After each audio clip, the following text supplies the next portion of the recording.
It don't matter black or white, bring the drama, Perry Mason. I'm adjacent to the destined, counting on my blessings while they selling their soul. No, you gotta be desperate like them housewives. Hear the real with my mouth wide, paths going north, but they still hear the south side in me. These rappers are actors who giving out Emmys. Find me a Denny's looking proud of their penny without an Oscar. I'ma lay it proper. Father, this sound ironic, didn't have a papa for most of my life. Foster home to home. Don't let me start. Comment tell me about real love. It starts in the heart, not the pants. Born without a chance. Probably met Destiny plenty times and noticed when she glanced at me.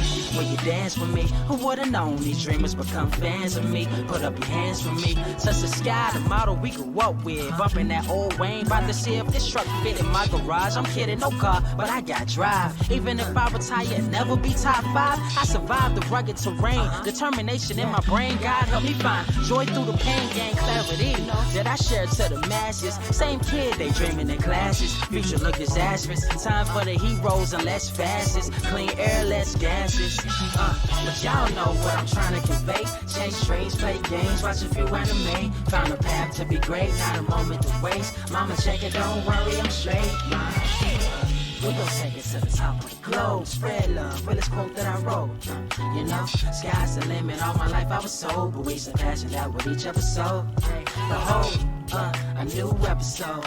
New day, a new episode. A new day, a new day, a new episode. A new day, a new episode. A new day, a new. Go ahead, let them throw that shade. You gotta wait to see the picture. Old Kodak days, don't go that way. They songs all filler, and it shows not at the museum. Fans never been stiller. Pin Dilla, so it's a route set score. I ain't trying to be known by a number like the kids next door. My lord, they want us in cages or the seats, cause we fresh to death. Cash is short every week. Who, me? I'm nothing but a kid from the boondocks, writing living color. Different word in my boombox, chilling in my afternoon socks with a cute thing. Excuse the missed call, they didn't notice you rang. Sharp tongue from the heavens, we thinking outside of the box. They call him Stoop Kid, never lead his steps. No one knows of his woes, cause he keeps to himself in seclusion. But me, I had to find out his story, so I sat by his stoop. He said his name's Corey. Told me how he used to be in love with a dame, but she left about as fast as she came.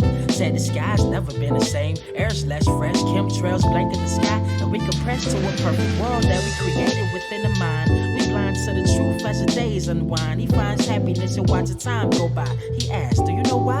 Cause at least I'll know when we die. Society's engulfed in trends, and it's hard to find friends when your vision ain't the same through the lens. A cleanse what we need, but our pride won't accept it. Love's like a precious baby girl, and I'm wishing that we kept it. Neglected all our principles, kids laughing at me every day. How conventional, all one-dimensional. I wish I was invincible, I would just fly away. Aim for the sun, hope to land in a higher place. That's my escape from reality. Life is a dream, but it seems we've been sleeping in ravines. For now, I'ma chill with the ranting. Sit up on my stoop while the kids keep chanting. Stoop kids afraid to leave the stoop. Stoop kids afraid to leave it. Stoop. Stoop kids afraid to leave it. Stoop. Stoop kids afraid to leave it. Stoop. Stoop kids afraid to leave it. Stoop. Stoop kids afraid to leave it. Stoop. Stoop kids afraid to leave it. Stoop. Stoop kids afraid to leave it. Stoop. A tear rolls down his cheek. He asks, how did life become bleak? We used to seek joy, now we lost in translation of the language called money. I pity our generation. I told him I agree, but you looking at the downside. It's a bigger world outside the walls you hide, and I can guide you to a new state of mind if you let me. But hearts can't receive what the soul isn't ready for. Look, life is a metaphor, it's up to you to find a meaning. You can't stand for something if you steadily leaning on pillars of self-loathing. Imagine what you're missing in addition to beautiful life that you ain't even living. Places that you never been, people that you'll never meet. Happiness if you're willing to seek beyond the stoop of your seclusion, but really just a barrier to block away the image of a place much scarier. Called reality. Well, he stopped me mid-sentence, took a step down like a sinner doing penance. Said he wanna take a chance, thanks for the referral. Safe to say this boy's gonna finally leave the world, so stoop kids gonna leave it. Stoop kids. Are you ready? Word to wise, grass only greener when it's fertilized. Gave them truth in these songs, they prefer to lies. Destiny beautiful, adrift in her purple lies. You can't see me, you Stevie, wondering how I reach more evolutions than Evie and make it look easy. Dream on, yeah. Dream on, dream weaver.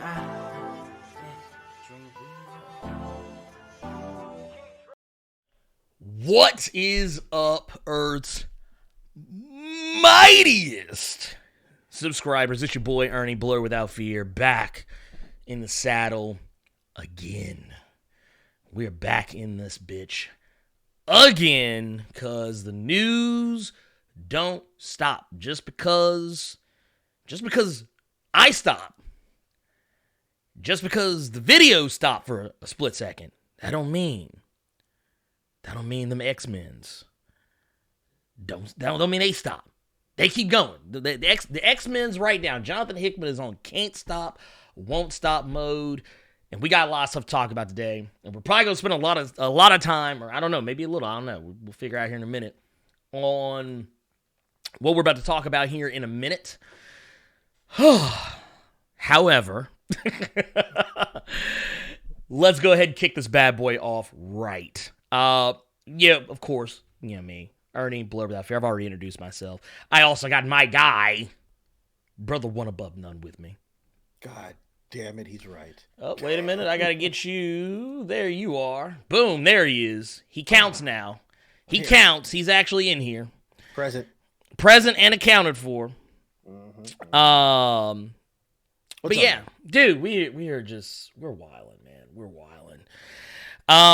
We have so much to talk about. So much in so little time. It is just, good Lord. How are you? Before we jump in, I want to say, how are you doing? Are you okay? Man, are you good? Are you all right? Man, I'm out here just doing the Lord's work. Same here, man. You know what I'm saying? Shout out to everybody in the chat. Appreciate y'all in there. You know what I'm saying? Let's see. Can we get let's get a roll call up in here. Let's see who we got, man. I got my boy Mike Henderson, Titans review. We got Deadpool in here, man. Y'all better watch out. Oh man, hide your wallets. Hide your wallets, goddammit. Zims, the Dark Lineal. Y'all better watch out, man. I wouldn't fuck with a dude with that name. Nope. I wouldn't fuck with him. That dude's got hands.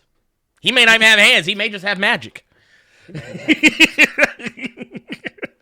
Let's see who we got. We got the homie Panther de Noir, Chillmonger in the building. Dan the man, Santi in the building. What's good?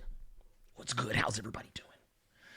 McPick, Lex Bryant. That's my guy. In case y'all don't know, Lex Bryant, the homie, forever the homie. Noah Warner in the building. Talk to him. Steven Huggins in the building. Well, who else we got in the goddamn... Dude, Mr. Brooks, 6'10", goddamn it, in the motherfucking building. Always in the building. Holding that motherfucker down. My guy, Rochi Gee 7, in the building. Let's see here. Dan the man. Wait, we got It's Just Kenny in the building. Uh-oh. So, somebody woke up. Shit. Y'all need to really hide your wallets. Dark Angel is in here. Oh, hand check. Same. Let's see. Now we got somebody from the great land of Mexico. Oh, shit. Hold on. Wait a minute. Who we got in here? I think we just broke into a new country. We did. Oh, my God. Dude, hey, greetings. Welcome. Hola, ¿cómo está? Hola. That's right. That has exhausted pretty much 3/4 of my Spanish speaking. I got a little bit left, but that's for aggressive negotiations. Aggressive negotiations. I am dead. Okay, so you know what? Let's quit fucking around here. You know what? It's time to get into. Look, let me. Dark Angel said it, not me. Look. Let me. Do I need? You know what? I feel like I need to have. I feel like I need to have the drop ready. Oh God. I feel. I'm afraid. I feel like, because this is one of those things. I feel like we are always talking about them X-Men's. Mm-hmm. You know what I'm saying? You know what I'm talking about. I know the vibes. I feel like we're always talking about those X-Men, and it feels as if, it should, I mean, even though we're always talking about it, I feel like it should always be treated like a momentous occasion. Mm-hmm. Yeah, a momentous occasion. Like a return of a good friend.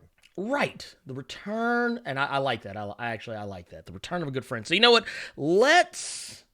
Let's treat it as such. This is a momentous occasion. We're going to treat it as such as we do all the time. So let's go ahead and let's kick us off right. Wait a minute.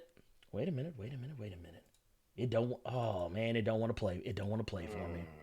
It don't want to play for you, boy. Hold on, hold the phones. Hold the phones. Here, let's see if we get it this time. I don't want to do it. It lied to me. You know what? Every time I want to do it, every time I try and do it, man, it does not want to play for me. See, no, we have to do this the old-fashioned way. I don't want to work on the sound drops. So we're going to do it this way. Let's see here. Or maybe, did I fuck up the file on it? I think I fucked up, you know what? I fucked up the file on it. That's why. That's why. Well, you know what? We'll work on that later. We'll work on that later. Yes. That'll be a project for another day. But basically, let me get a swig of some tea here, the sweet tea. Mm-hmm. You know, while you do that, I'll start us off. What you got? Previously on them X-Men's. So, ladies and gentlemen, C2E2 is going on right now, and it's wild. C2E2 is popping off some fears. For those that are not familiar with the convention, that is a Chicago pop culture Comic-Con type event. Okay, talk to me about it. So it's a very interesting little setup. Like apparently, and I don't know how long C2E2's been running, but like overall, like it started yesterday, but I don't know how long it's been running as a convention, but it's something that only really I became aware of very recently, in the last year or so. So maybe if it was running before that, my bad.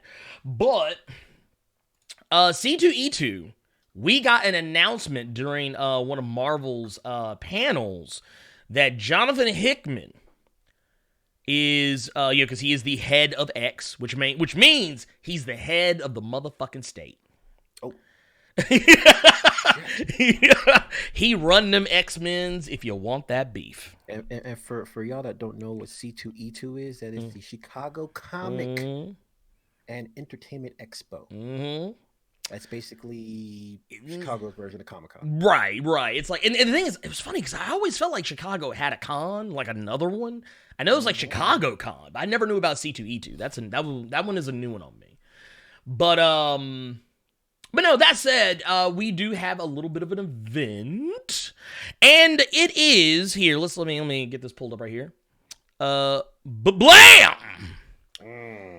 We have 10 of Swords. I know you see an X there, but once again, just like with Powers of 10, it is, even though it said Powers of X, Hickman said it was pronounced Powers of 10. He has said it is the same here.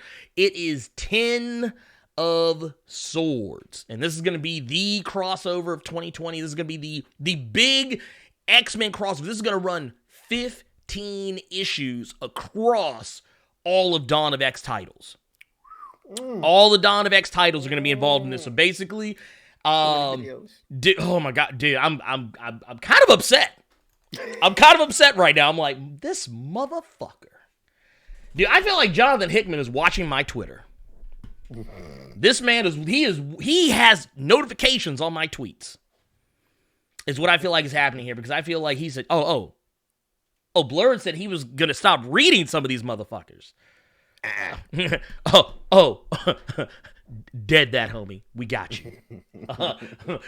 We about to, you need more work? We about to run your pockets. No, well, and here's the thing, and the reason why I say that is because this event is not just written by Jonathan Hickman.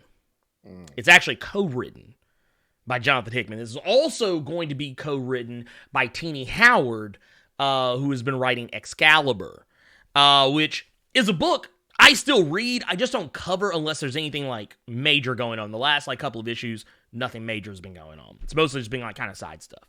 But the whole point of this event is that something major is about to happen, like a threat level is about to happen that's going to come to Krakoa.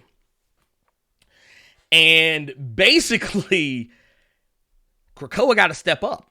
Now, I know there was some controversy over the course of the last video that I did for X-Men number 7, I believe. And I know that a lot of people are like, oh my God, I just can't believe what they're doing. They're needlessly killing people. Ah!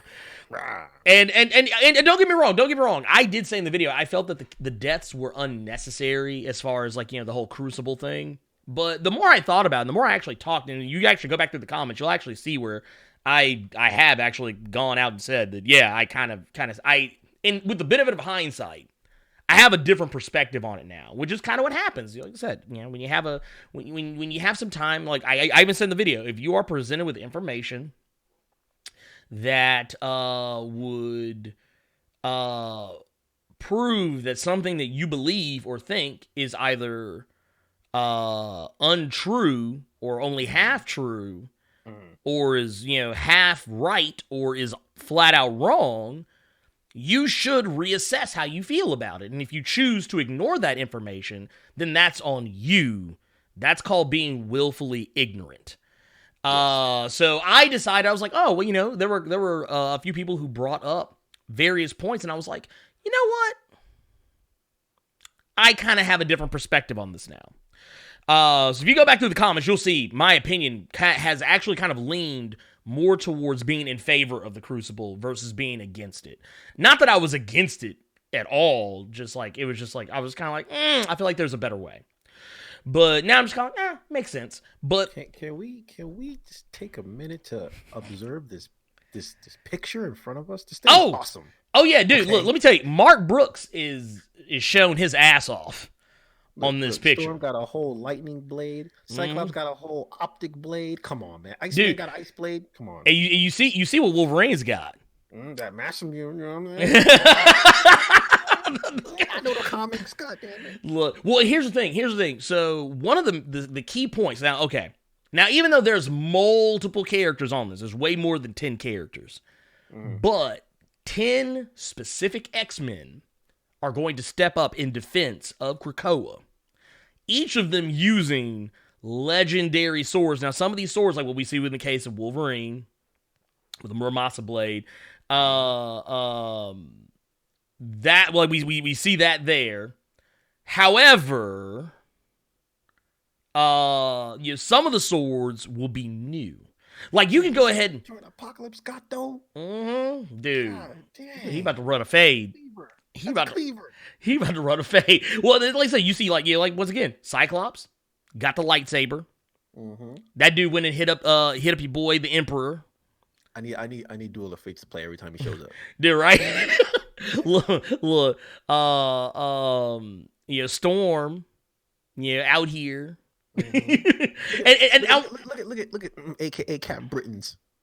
Well, no, here's the funny thing. Okay, so I'm glad you pointed that out. So, because this is going to be Excalibur centric, and of course, X-Men centric overall, but there will be some Excalibur elements in here. Now, one thing I want to point out: not every character in this picture is a mutant. Because look behind Quanon, who is now currently Psylocke. Yeah. Look behind her. That's OG Captain Britain. I thought it looked like it. I thought it was like, that's no recipe. Yeah, that's Brian Braddock, and he ain't a mutant. Right. Is that Forge? Where? Talk about behind. I think that's Scalp Hunter. Okay, I'm like, damn, is Forge about to get gully? Look, Forge ready to run the fade. Your boy Gorgon is up there. They gave Chucky X a Cerebro sword, as the chat's called. Yep, that's a Cerebro. Yep, that is in fact confirmed to be the Cerebro sword, the sword that hangs over his bed at night that Magneto forged from the broken pieces of the Cerebro from when Charles got his fade run crazy. I'm talking about, man, right through the dome piece. Dude, he got laid out like that dude that we watching that video a minute ago. Oh, stop. I can't do that again. Look, where the dude got beat by the guy who was fighting him while he was holding he was in the McDonald's with the large #1 combo in the bag, with the drink in it. Look, neither here nor there. Anyway, point of the matter is, we got Prestige up here. Like, look at your boy Iceman down there. In the bottom left. Look at your boy Iceman. He's like, no, I make my shit. and armor. We see you got Magic, Domino, Archangel, Cypher, Cable. You mean to tell me Magnus don't get no shine? I did find it odd that Magneto was not present. I did actually find that odd, but maybe because he's too OP. He might look. Well, you know, he's the master of magnetism. Or if you play the old Pride of the X-Men arcade game, he is master of magnet. Master of magnet. North and South poles equally. Yes. But no. Okay. So yeah, what you're probably sitting here asking now is, okay. So yeah, swords. Okay. Is that all there is, to this? Like, swords. This is about legendary. It's mutants and legendary swords. Okay, whatever. Like, what is the whole, point of this? It goes a little deeper than just the swords. It's kind of a double meaning. Because remember, this also has a lot to do with tarot, with tarot reading. For those who are not familiar, cards don't lie. Yeah, the cards don't lie. Call me now for your free tarot card reading. But no, it's so long, dude. Right, dude. Miss Cleo, Miss Cleo out here. Look. If we get a Miss Cleo reference in this arc, I mean, Please. But yeah, basically, this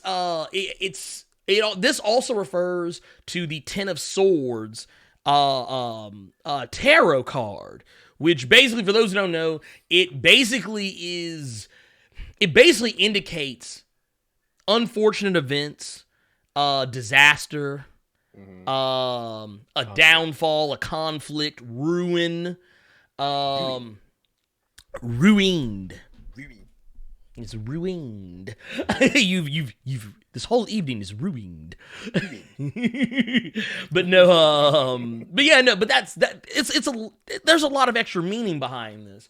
And one of the things I dug about this is that it's not just going to all be Jonathan Hickman. It's going to be Tini Howard as well. This is all going to kick off in July. We don't know what the threat is, but now I'm starting to think whatever it is, it's probably going to be something that we will see teased in upcoming issues of Excalibur very soon. Because like I said, we got... I don't know, maybe it's because I cover these books week to week, but I can't ever help but feel like they release these books like usually it's like you have like monthly titles. I feel like Marvel's just like, nah, release this shit every 2 weeks. Like, mess with your schedule, right? I feel like X-Men. There have been months where like X-Men has come out twice in the same month, and I'm like, excuse, like I said, X-Men #7. I feel like I literally just did the Mystique video. Oh wow. I feel like I guess maybe the X-Men books are bi-weekly. Each of the titles are bi-weekly. That would make sense. I haven't been paying any attention because I'm usually so busy making the videos. I don't have time to. What you got? Quiet Council. Deku Venom in the building. What? The man lives.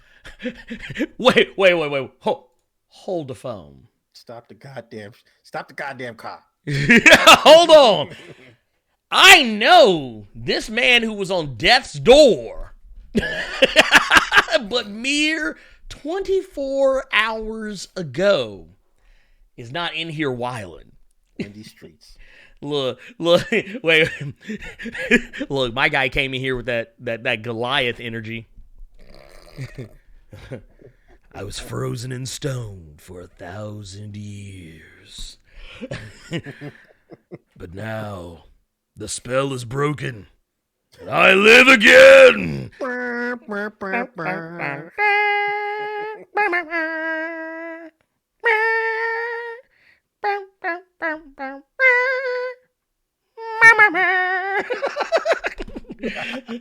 Man, what's going on, my guy? What's going on, Decky, man? Glad to see you are still with us, man, because we love you, brother. We know you were down for the count, man. Welcome back, my brother. But yeah, like I said, there's a lot. There's a lot of takeaway in I mean, it just, I don't know. What are, let me get your thoughts on it. Let me get your thoughts. Let's get. First thing I see is they slick, and I don't know if this is common knowledge to everybody else, but they slick just told us they're giving us more X books. Yes. Children of the Atom. Yeah, we got you. Don't forget X Factor. Yep. And giant size X-Men may or may not still be running by the time that this is going. Also, Wolverine is included in this. Yeah, Wolverine is banging right now, dude. Let's put this in perspective. Okay. Let's put this in perspective. I want to put this in perspective for everyone who is currently with us and watching. All right, so here's how many titles Dawn of X includes. Okay. You got X-Men, X-Force, Excalibur, New Mutants, Marauders. Fallen Angels was included, but is no longer. It's on hiatus. It's deadbeat. It's deadbeat. It's a wrap. I don't think it's coming back. It was a trash book. Anyway, it still counts. It still counts. So that's 6 books. That's 6 books. But I'm not going to count it against the current running tally. Okay. So we're going to take that one away. Okay. But it's been replaced by Wolverine. And then right now we have Giant Size X-Men. Which is going to run, I think, 10 separate one-shot issues. And then we've got Children of the Atom. Got Hellions. X Factor. Cable. Dude. Marvel, y'all wilding right now. Y'all need to quit. Y'all need to quit this shit, goddammit. I'm at 11. Look, that's what I'm saying. I'm at 11 right now. And I think there may be Does X-Men and Fantastic Four count? No. Okay. Well, I tell you what, the only reason I'm not going to count X-Men Fantastic Four is because it's honestly, it's halfway over. But you know what? Fuck it. Let's add it. That makes 12. I mean, it still happens within the same realm. Yeah, it happens the same. Yeah, so fuck it. Yeah. 12 books. 12 total books. Now, to be fair, by the time July comes up, 2 of these books will probably not be running. Okay, that's fair. 2 of these books will not be running, and I believe X Factor, Children of the Atom, Hellions. I believe Hellions starts next month or the month after. Or maybe I think it starts this month, this coming month. I don't know. Anyway, it's not important. Point of the matter is, there's too many goddamn books, and your boy is gonna be out here hustling. Like I'm gonna look, your boy. Look, let me tell y'all something. I want to pull the curtain back. I want to kind of show y'all how the sausage is made a little bit. Don't do it to him. Don't do it to him. Look. I don't want to fuck up a hookup. So I'm not gonna say exactly how it works, but I'm gonna tell y'all the only reason. Like some of y'all lately may have noticed that I've been doing multiple videos throughout the week.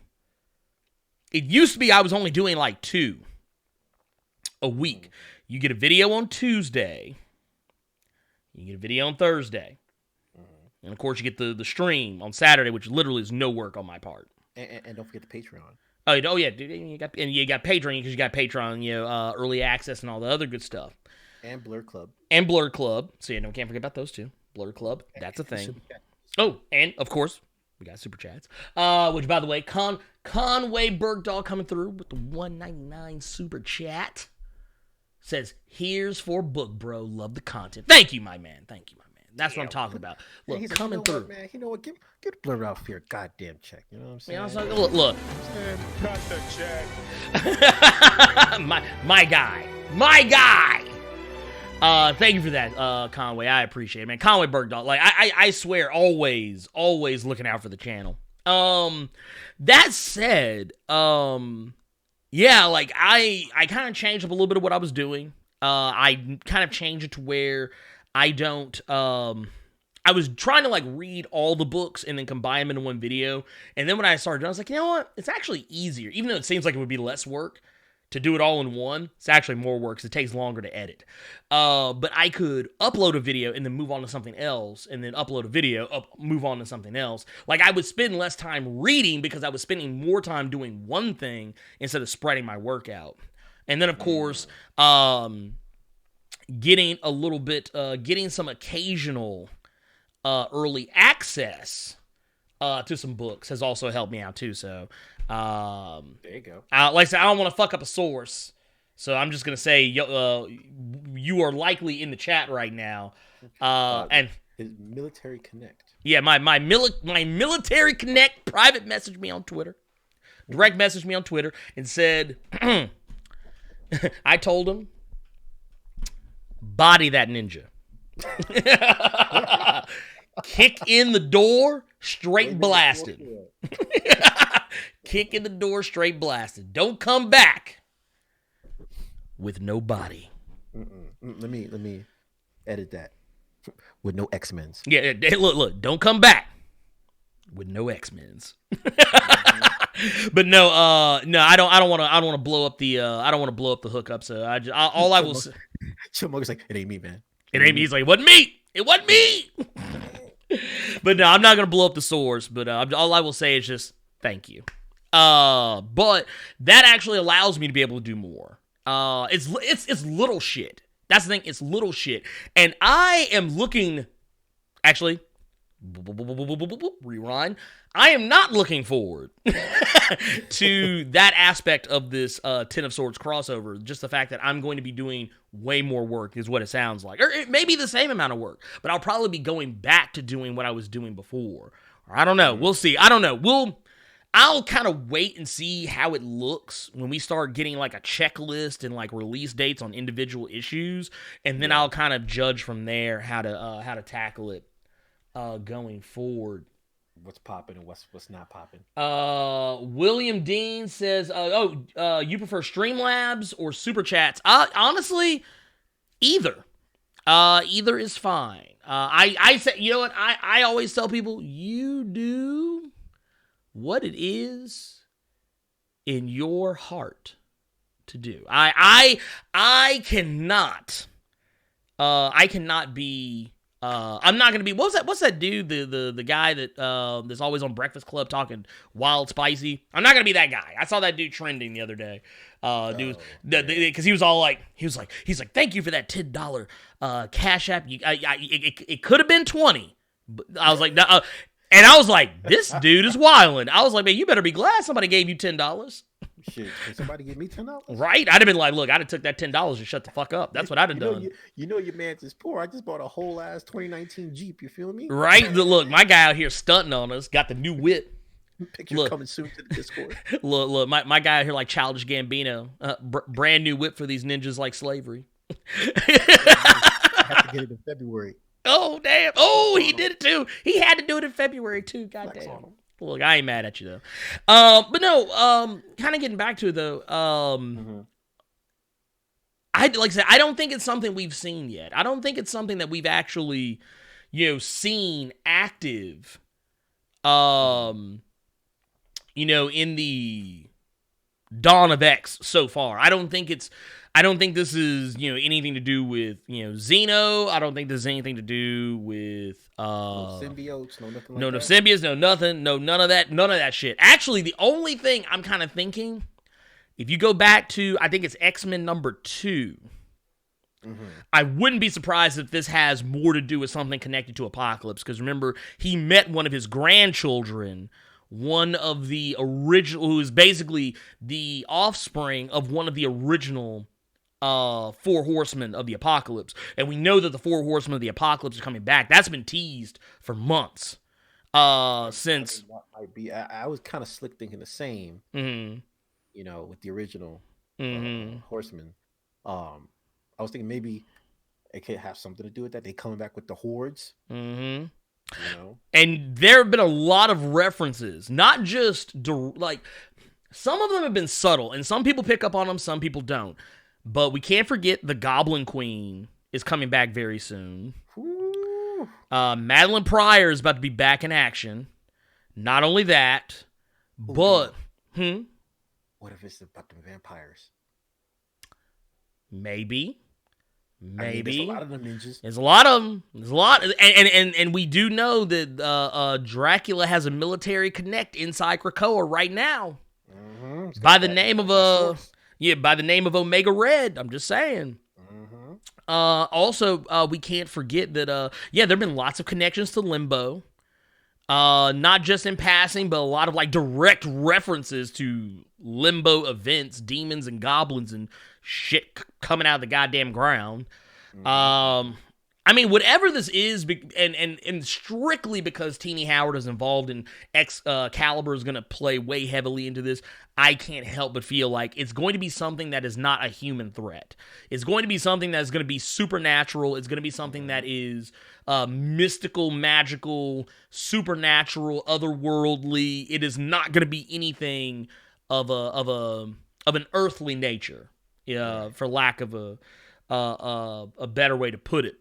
Mm-hmm. But man, I'm here for it. Just to answer the chat, Mr. Brooks. Yes, there's vampires. Read the latest issue of Wolverine. Yeah, Wolverine number 1. Number 1. There's vampires.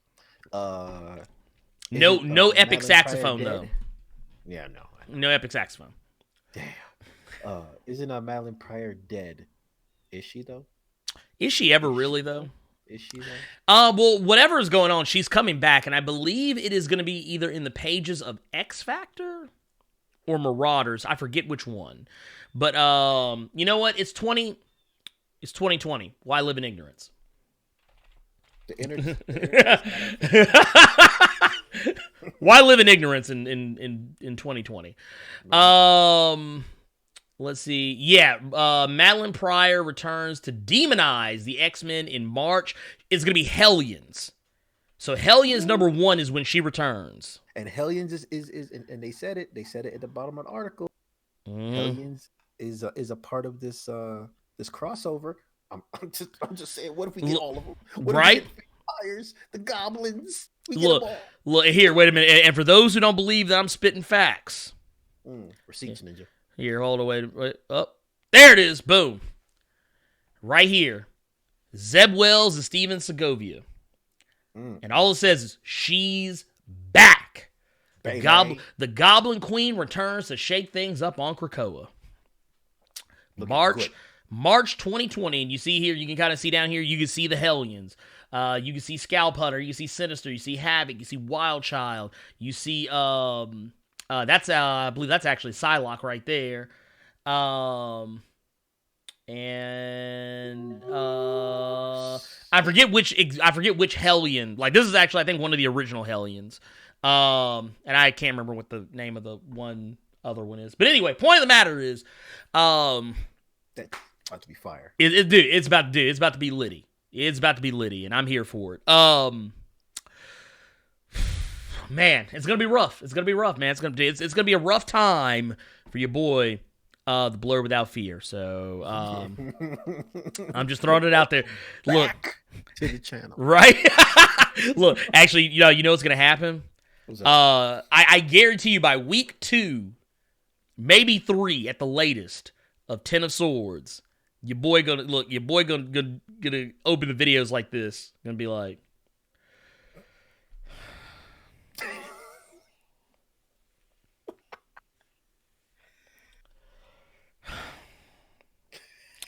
Man, what's up, motherfuckers? God damn. Y'all know what it is.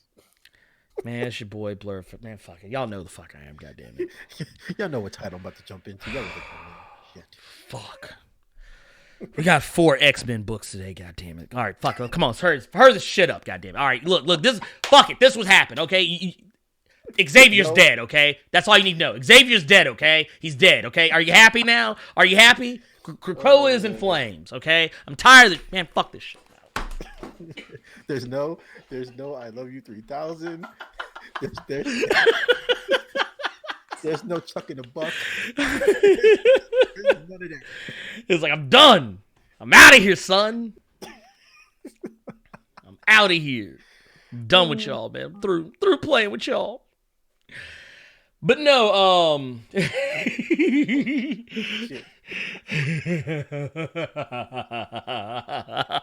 look, one day I may actually fuck with y'all and actually put that in the intro. I may actually fuck around. You know what? I bet that shit gets like so many views. Right. Look, and you know what? It'll be so widespread. Bleeding Cool.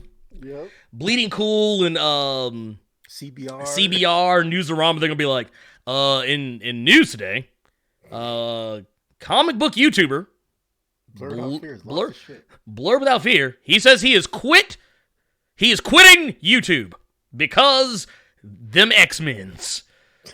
This is a direct quote. Kenny says if you start these videos crying in the intro, I'm unsubbing. Look, wait a minute. Can I be like, dude, and what was it, what was the name of that show where they were doing like the interventions? I think it was just called Intervention. Where the guy's like, deep down in my heart. Look, that's gonna be me talking to Jonathan Hickman. Oh. Jonathan Hickman, I'll be like, Jonathan Hickman. Deep down in my heart, I still love you. Then Hickman come back with a.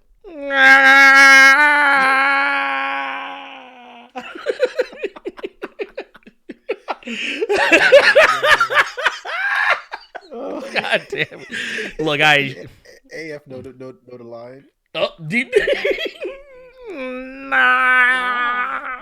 Look, I want the auto-tune joint, but like,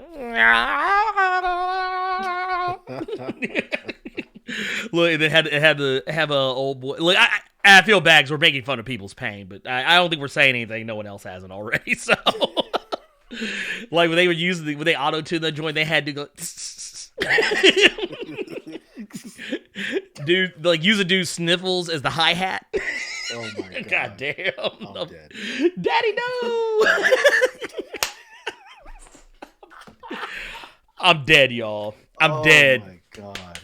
I'm dead. Anyway, I swear on heaven, yo, if you don't do at least one video like that, look, come in with that low energy, just be like.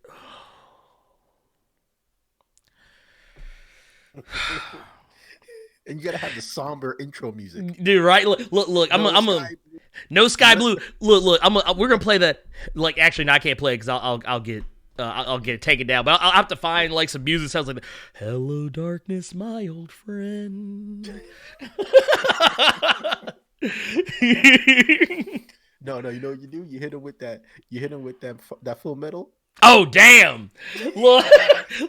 Get the set. Actually, you know what? Hit him with that. I got the song already. Dude, look. Now I'm gonna hit him with that sad Persona music.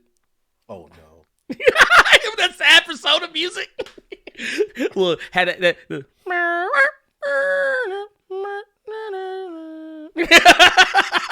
Nah, dude.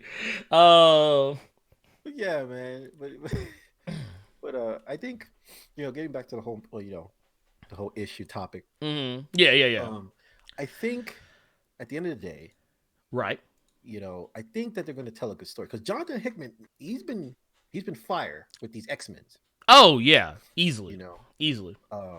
And we actually talked about this just the other day on the Just League podcast. Shout out to Just League podcast. We're on Spotify.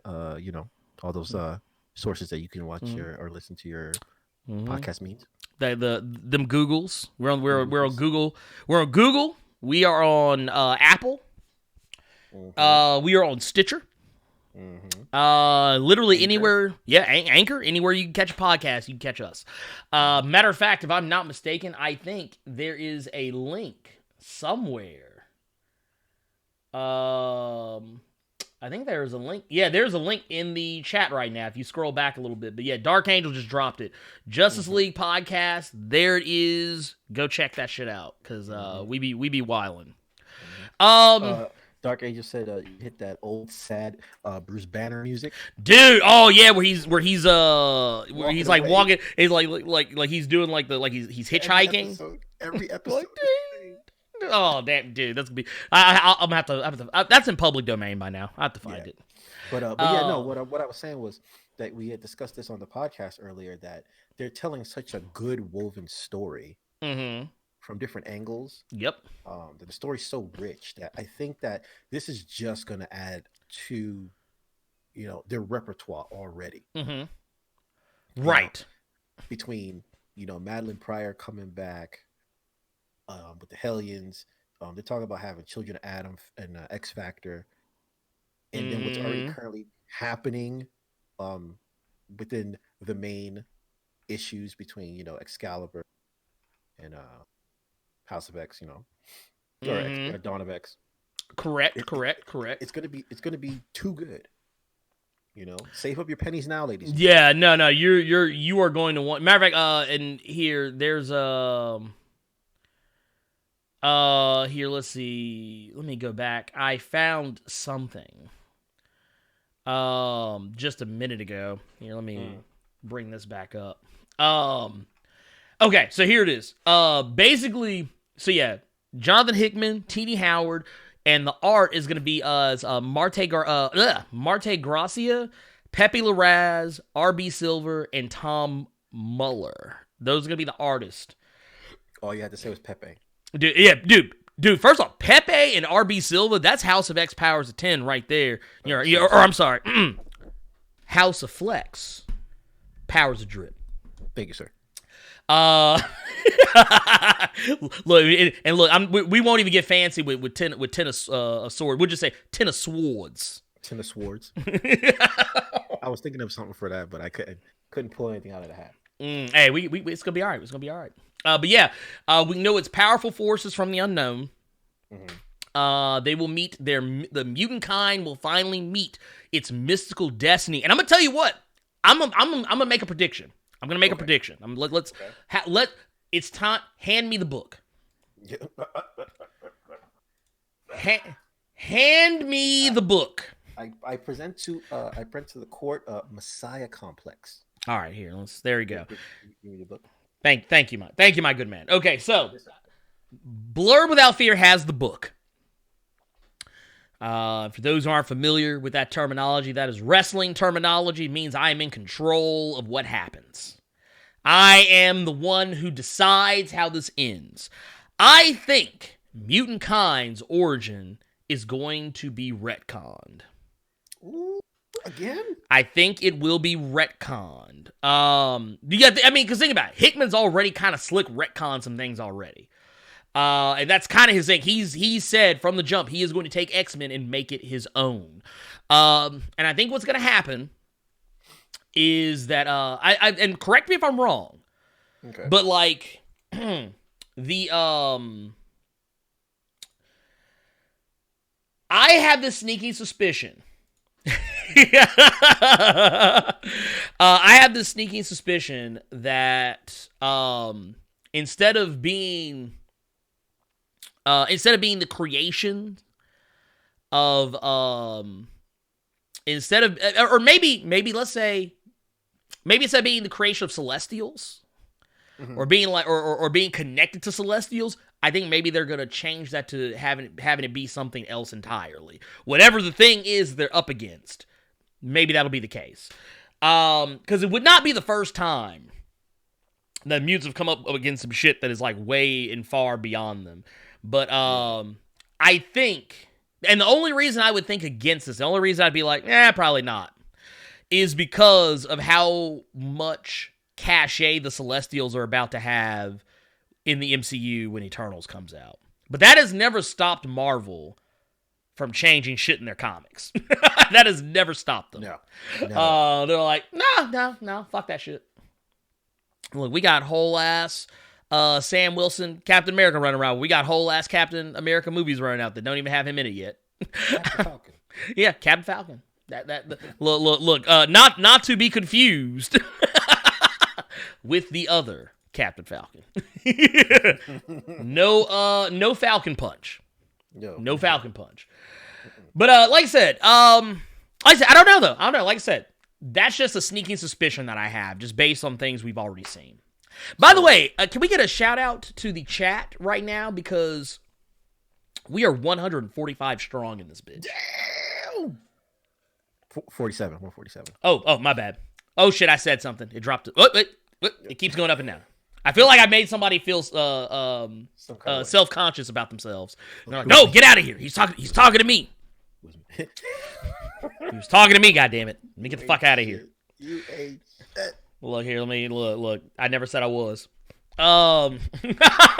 Anyway. Plus them goddamn ultras, goddammit. Plus them. I said plus them, motherfuckers. We got so much more to talk about. We do, and you know we don't even have that much time to talk about it, because I don't know if I told y'all at the beginning of this. I have a photo op engagement after this stream is over. Well, let's jump on the Bigfoot. You know what I'm saying? Yeah, let's just okay. So this is gonna be kind of lightning round. I want to give this one a little bit of time, but we're gonna go. We're not lightning round. We're gonna go thunder round. Ooh. How about that?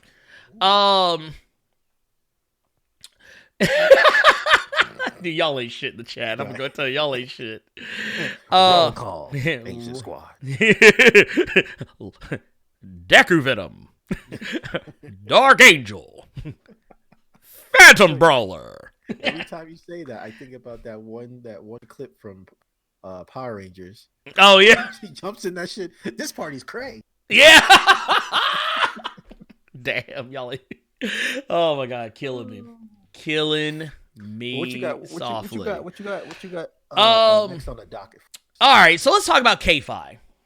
Oh, big K-Fi. Let's talk about. We spent about almost an hour, about 45 minutes to almost an hour on the X-Men. So let's talk about K-Fi. And this is interesting news to me. We learned today that Kevin Feige, and this was news that actually came. This is actually news that was revealed, not so much by Kevin Feige, but from Mark Ruffalo. He's out. He's out making the rounds right now. Promoting something. I don't know what it is, but anyway, he's got a movie. I think he's got a movie that's currently in theaters right now, or something. He had a couple of things in the fire. I don't know exactly what it is, but point of the matter is that apparently Kevin Feige was concerned that he was going to lose his job as head of the MCU. As pretty much being like the head man in charge at Marvel Studios. Mm-hmm. He thought that his job was in jeopardy because of an idea that he, and not even just an idea, ideas. Like, first and foremost, it was over the first female superhero movie. Mm-hmm. And not even just the first, but not even, and I know a lot of people would be like, oh, it was, Captain Marvel was the thing that was going to get him fired, which, I mean, yes, technically, that is what he was concerned about, but it wasn't just Captain Marvel. It was also Black Widow, and even the Eternals. Mm-hmm. And not even just the Eternals, Black Panther as well. Yep. Before anybody starts saying, oh, yeah, this is why. But anyway, you can see down here, basically, Mark Ruffalo said that when we did the first Avengers, Kevin Feige told me, listen, I might not be here tomorrow. He was going to talk to Disney about the issue of why there were no female superhero movies. And he's like, and basically what he's referring to is Isaac Perlmutter, who, we've talked about this bitch-ass motherfucker before. Mm-hmm. They list him as Disney's largest shareholder at the time, but he also used to be one of the big minds behind a lot of the stuff that was coming out pre-Kevin Feige. Not to mention, he is also the reason you got that Inhumans TV show.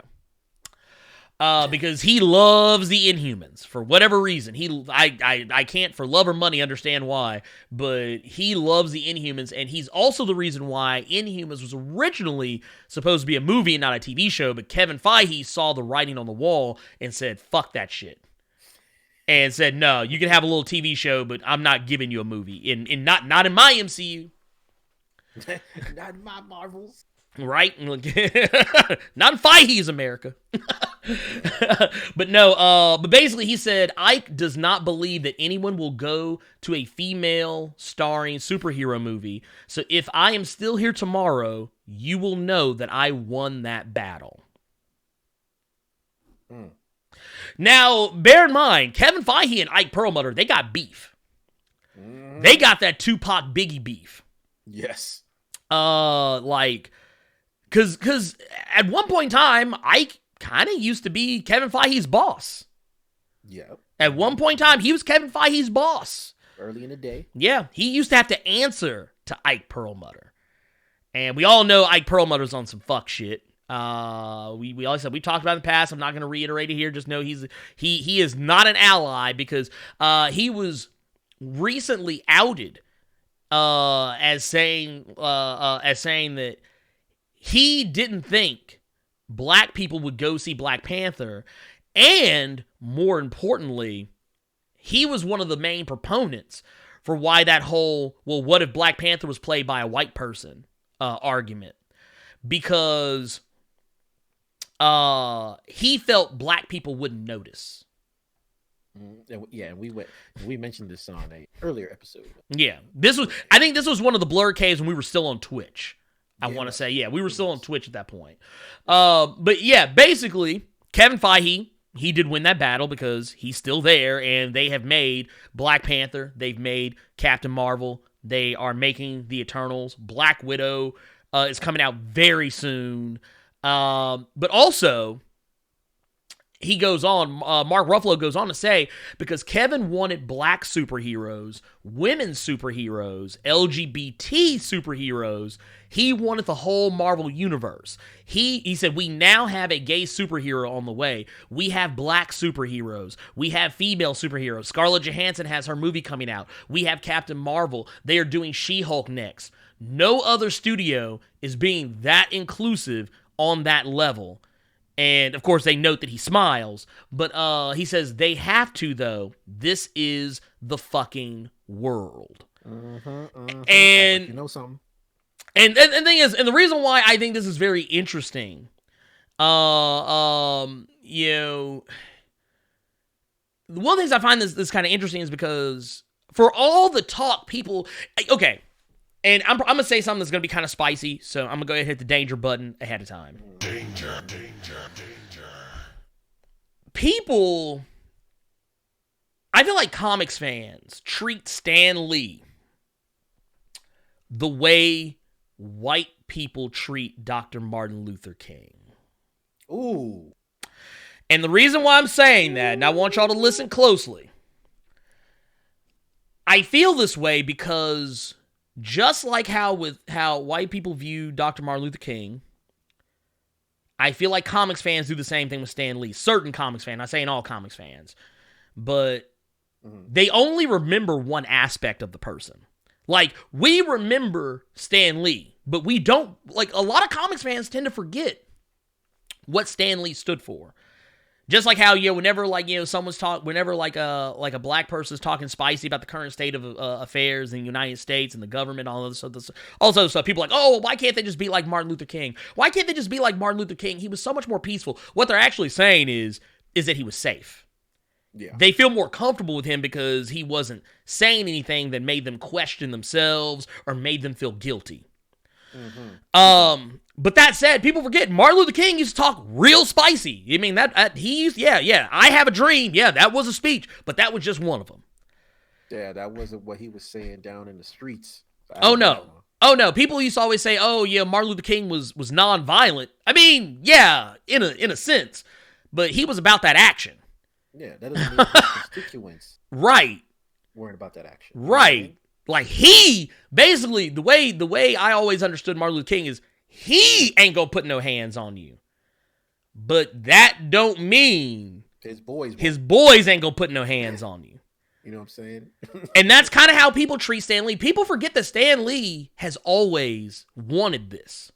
People are like, oh my God, Stan Lee, Jack Kirby, they're rolling around their graves right now. No, they're not. First off, that's virtually impossible. And if they are, you should start running. Because that means some Night of the Living Dead shit's about to happen. But the thing is, the reason why I say this is because people forget that Stan Lee has always said that the comic books you read should always reflect the world you live in today. I'm just saying, Stan Lee, let's be real here. Mm-hmm. At a time where black people were not in the room, at a time when LGBTQ people were not in the room, or at least if they weren't open about it. Right. And at a time where there were virtually no women in the room. None. Like zero. Stan Lee was out there trying to make change. He was out there trying to make change because he felt that, yes, having black superheroes in the Marvel Universe back in the 60s made sense. Because guess what? Guess what's in the world? Black people. Mm-hmm. There should be women. There should be female superheroes in the Marvel comics. Why? Mm-hmm. Because women are a thing. Like that. Who would have thought? Look. I feel like motherfuckers would be like, what?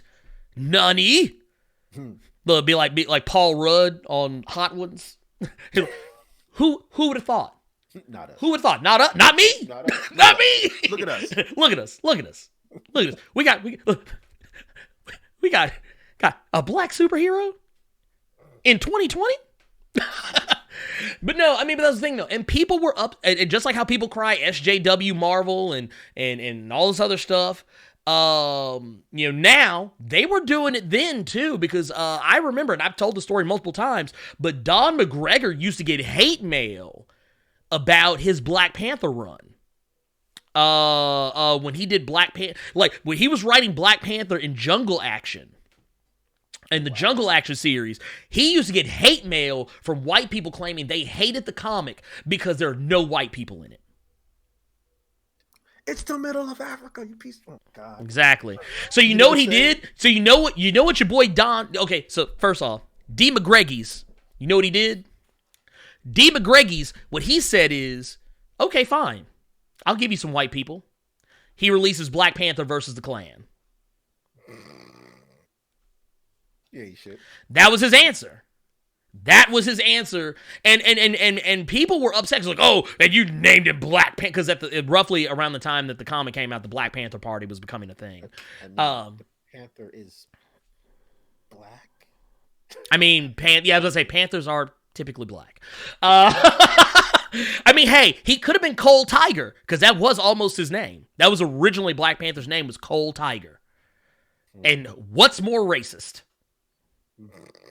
I think Black Panther is the way. Yeah, Black Panther was definitely the way. And I think he was Black Leopard for a little bit, but then he went back to Black Panther because that was dumb. Yeah. That was a dumb idea. But anyways, the point of the matter is that you can't sit here and be like, oh, Stan Lee this, because people, when they think about Stan Lee, they think about the movies. They don't think about what Stan Lee has done, his activism throughout his life, the things that he's championed. They don't think about the soapboxes he used to write back in the day that are being republished in Marvel Comics right now. They don't think about that stuff. They only remember, oh, hey, it's a cute cameo from Stan Lee in the Marvel movie. That's what they think about. And that's kind of like, once again, because it's safe. It's easier for people to remember him as just a cameo in a movie than to remember that he was out here trying to make things happen. Even before he died, one of the last tweets that he put out, I'm not saying, like, I'm not going to make it sound like, oh, he literally tweeted it right before he died, but it was like, I think a month or so before he died, he actually talked about this. He said that he wants the movies to reflect, he wants the comics and the movies to reflect the world we live in. He says that there are black people, Hispanic people, Muslim people, Asian people, whatever. He said they should be in the comics because they are real people and they deserve representation. He says women deserve representation. LGBTQ deserve representation. Everybody deserves representation because it's easy to say, oh, well, we don't want, I feel like they're pandering. Well, maybe, because at the end of the day, everyone talks about agendas. But here's the thing. Everyone has an agenda. You are lying to yourself if you think you don't have an agenda. Every time you do something, there's a reason. Because all an agenda is a reason for why you're doing something. That's all it is. Agenda is just a fancy way to make it sound like something worse than what it really is. It's just a reason. Yeah, did they make Black Panther to pander to black readers and African American audiences? Yes. Goddamn right. You bet your ass, because guess what? They have money too. Like, when they made in Champions recently, they made, I think it was one of the first, not Native American, but a very specific tribe of Native American. I forget exactly what, but it was supposed to be the first hero of that tribe. And do you know why they did that? To please the populace. And get those motherfuckers buying comics. Goddamn. Do you know why they made Kamala Khan? They created Kamala Khan. Yes. Was it pandering? Was it an agenda? Yes, because they know Muslim people buy comics. They know Pakistani American people buy comics. And it was proven when the comic first came out. It doesn't matter whether you like it or not. You don't have to. And that's the thing. We live in, and we're going to move on here in a second, but we live in a world where people think just because they don't like something, them as an individual, they don't like something, they just assume the rest of the world feels the same way. And that's not the case. You are in a very small vocal minority. You're just one of the people who spoke up. Yeah, and people like to use sales. Like if somebody tried to come at me with sales figures, and my thing is, comics on the whole don't make that much money anymore. This isn't the 90s anymore. Comics aren't making millions and trillions of dollars anymore. They really didn't make. Especially now that digital's around. Yeah, now the digital's around? Hell no. And I mean, the metrics are different now. I mean, yeah, if a comic doesn't sell 100,000 copies, is it an abject failure? No, not necessarily. I mean, No. It would be an abject failure if nobody bought it. Yes. So, there you go. But anyways, moving along, speaking of Marvel Cinematic Universe related things, thank you, Chillmonger. Thank you. Chillmonger, he dropped the name. He said her name was Amka from, I'm gonna fuck this name up too. Is the Nunavut tribe? I don't want to butcher it. Like I said, I mean, I'll take that L. I probably fucked it up. But I mean, that's the thing though. I mean,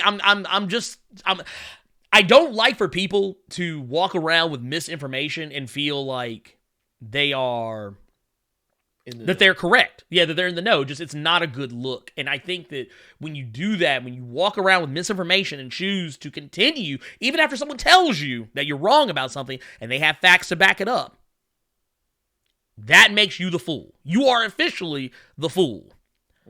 But insert clown mask on now. Right. Let's move it along because we got some news. This is going to be a brief one because this really isn't news. Your boy Bob Iger. Bobby Iggy. Bob Iggy. He out. He said, "Fuck this shit, I'm out." No, thanks. So, Disney CEO Bob Iger resigned suddenly, capping his legacy with Disney Plus launch. Now, here's the thing. Let's calm down, ladies and gentlemen. Bob Chapek, they replaced one Bob with another. They're like, they won't notice. Bobby Chaps. Head of Parks is now CEO. Iger will continue as Disney's chairman and focus on the quotey fingers creative side of the business until the end of next year. So by the end of 2021, he will be out. Now, this isn't news because Bob Iger was on his way out around the time of the Disney Fox deal. He only stayed on board with Disney because he wanted to, I guess, keep shareholders and investors at ease that there wasn't going to be a transition of power while they were going through a major undertaking. And he decided to stay on board to help ease the transition along and also to see through the launch of Disney Plus, which has been a success for them. Man of the people, look at that. So, I mean, and thing is, and for those who don't know, I mean, I know that Bob Iger has kind of caught some shrapnel in the past, from shows like Family Guy and maybe, shit like that or whatever. But, or no, it wasn't him. It was the other guy. Never mind. That part's not important. Scratch that. Anyway, point of the matter is that he has been just as much a champion of a lot of these new directions that the MCU is taking, just as much as Kevin Feige has been. Right. Matter of fact, I think a lot of this shit would not be going if not for Bob Iger backing Kevin Feige's play. So there you have it. But we scroll down here. Basically says Disney's longtime leader Bob Iger stepped down as chief executive.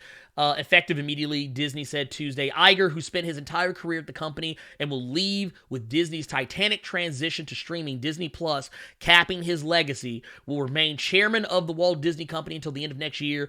Disney's head of parks, Bob Chapps, is now CEO. And Iger's time as CEO will forever be marked by the launch of streaming service Disney Plus in his last year leading Disney. The launch was a massive endeavor involving collaboration across every arm of Hollywood's biggest giant, and it spurred Disney into its $71.3 billion takeover of Fox to stay competitive. And in less than 3 months, Disney Plus signed up 28.6 million subscribers, an unprecedented number in such a short period of time. One media analyst called it one of the greatest product launches of all time. Bro, they just got their money back. Yeah, they did. Because from spending on Fox. Yeah, actually, as a matter of fact, how much money was it that we said not too long ago Disney had made in just the first quarter of this year alone? Yeah, it was something ridiculous. It was like, I was like, dude, they made the money back. They made the money back. This has already been successful, and they haven't even put a fucking movie out yet. For the X-Men, the Fantastic Four, nothing. They haven't done shit. They've already made their money back on just that one endeavor alone. Let me see. So I'm doing the math. Excuse me. Do you think? And while you're doing that, here I'm gonna drop this little. Basically, said Iger went on to say that getting everything right creatively would now be his number one goal. So that means, like, once again, he's gonna make sure this ship is still floating. He's just not going to be the head honcho as far as like the overall company goes. So that's crazy. How much is the basic Disney Plus? Basic, it's like what, $6.99, $7.99, something like that. Okay, we'll just go based on $6.99. Like $7, give or take, something like that. How much? God, don't even see. Gotta carry the two. Carry the two. Oh my God, I haven't. Let's see. That's 100 million right there. 991 billion million right there. So we're at 19.9 trillion. Damn. They've made their money back. It's a wrap. It's a wrap. They've made their money back. It's done. Disney is set for life. They could fuck up for the next 10 years. Man, I'm mad.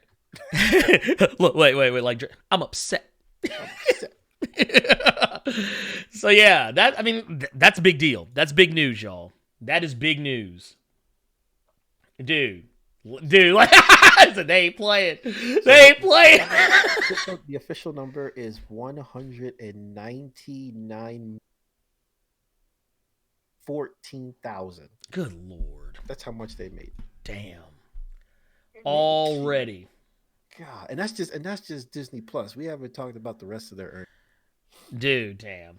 Hey, my I just want to give a shout. My guy Professor Bill's in here. Oh. From Comic Book University. Y'all go check him out, man. That's my guy. That's just like Chillmonger. He is one of my Canadian he's my Canadian military connect. That's my guy. I love me some Professor Bill, man. He's good peoples. If y'all I too have a Canadian connect. Look, hey, look, Gotta we keep 'em, you got to, yeah, because they are our closest allies. Yeah, not that we don't have any down south, but I'm just saying that, just saying. Yeah, but we're not trying to build a wall up there. Yeah, exactly. Because reasons. But no, if y'all get a chance, if y'all ever have time, if y'all enjoy my channel, go check out Professor Bill. Go check out his channel too, because he has always got me in stitches, laughing my ass off a lot of times, and I would actually say one of the most knowledgeable people on comics. And there's a reason why he is the prof. He said, wait, I'm American. I just live here.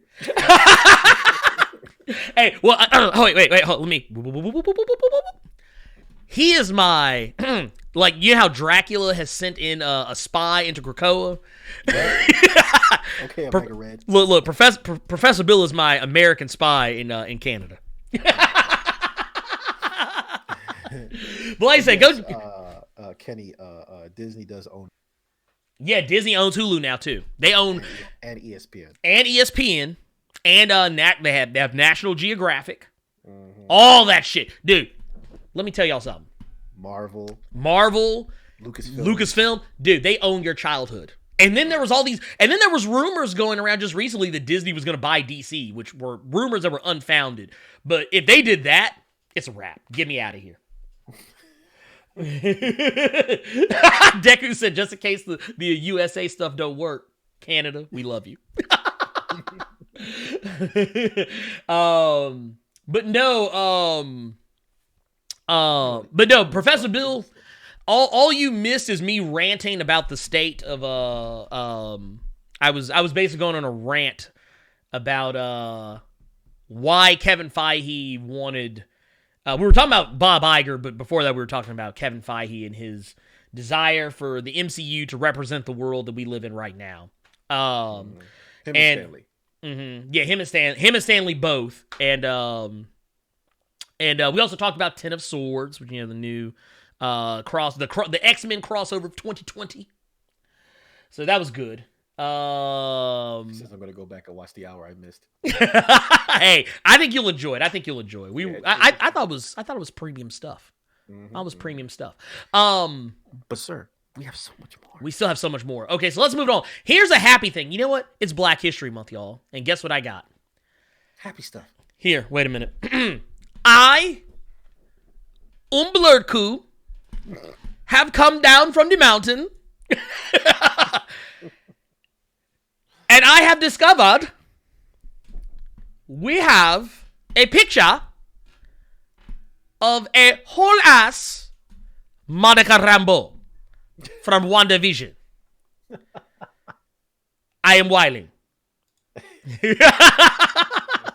I ain't shit. Anyway, so here's the deal. Here, let's pull this up. We got confirmation. We actually see. Oh, and I love the hair. Oh God, I love the hair. I love the hair. Here, let's pull this up. Here. We got it. Bam!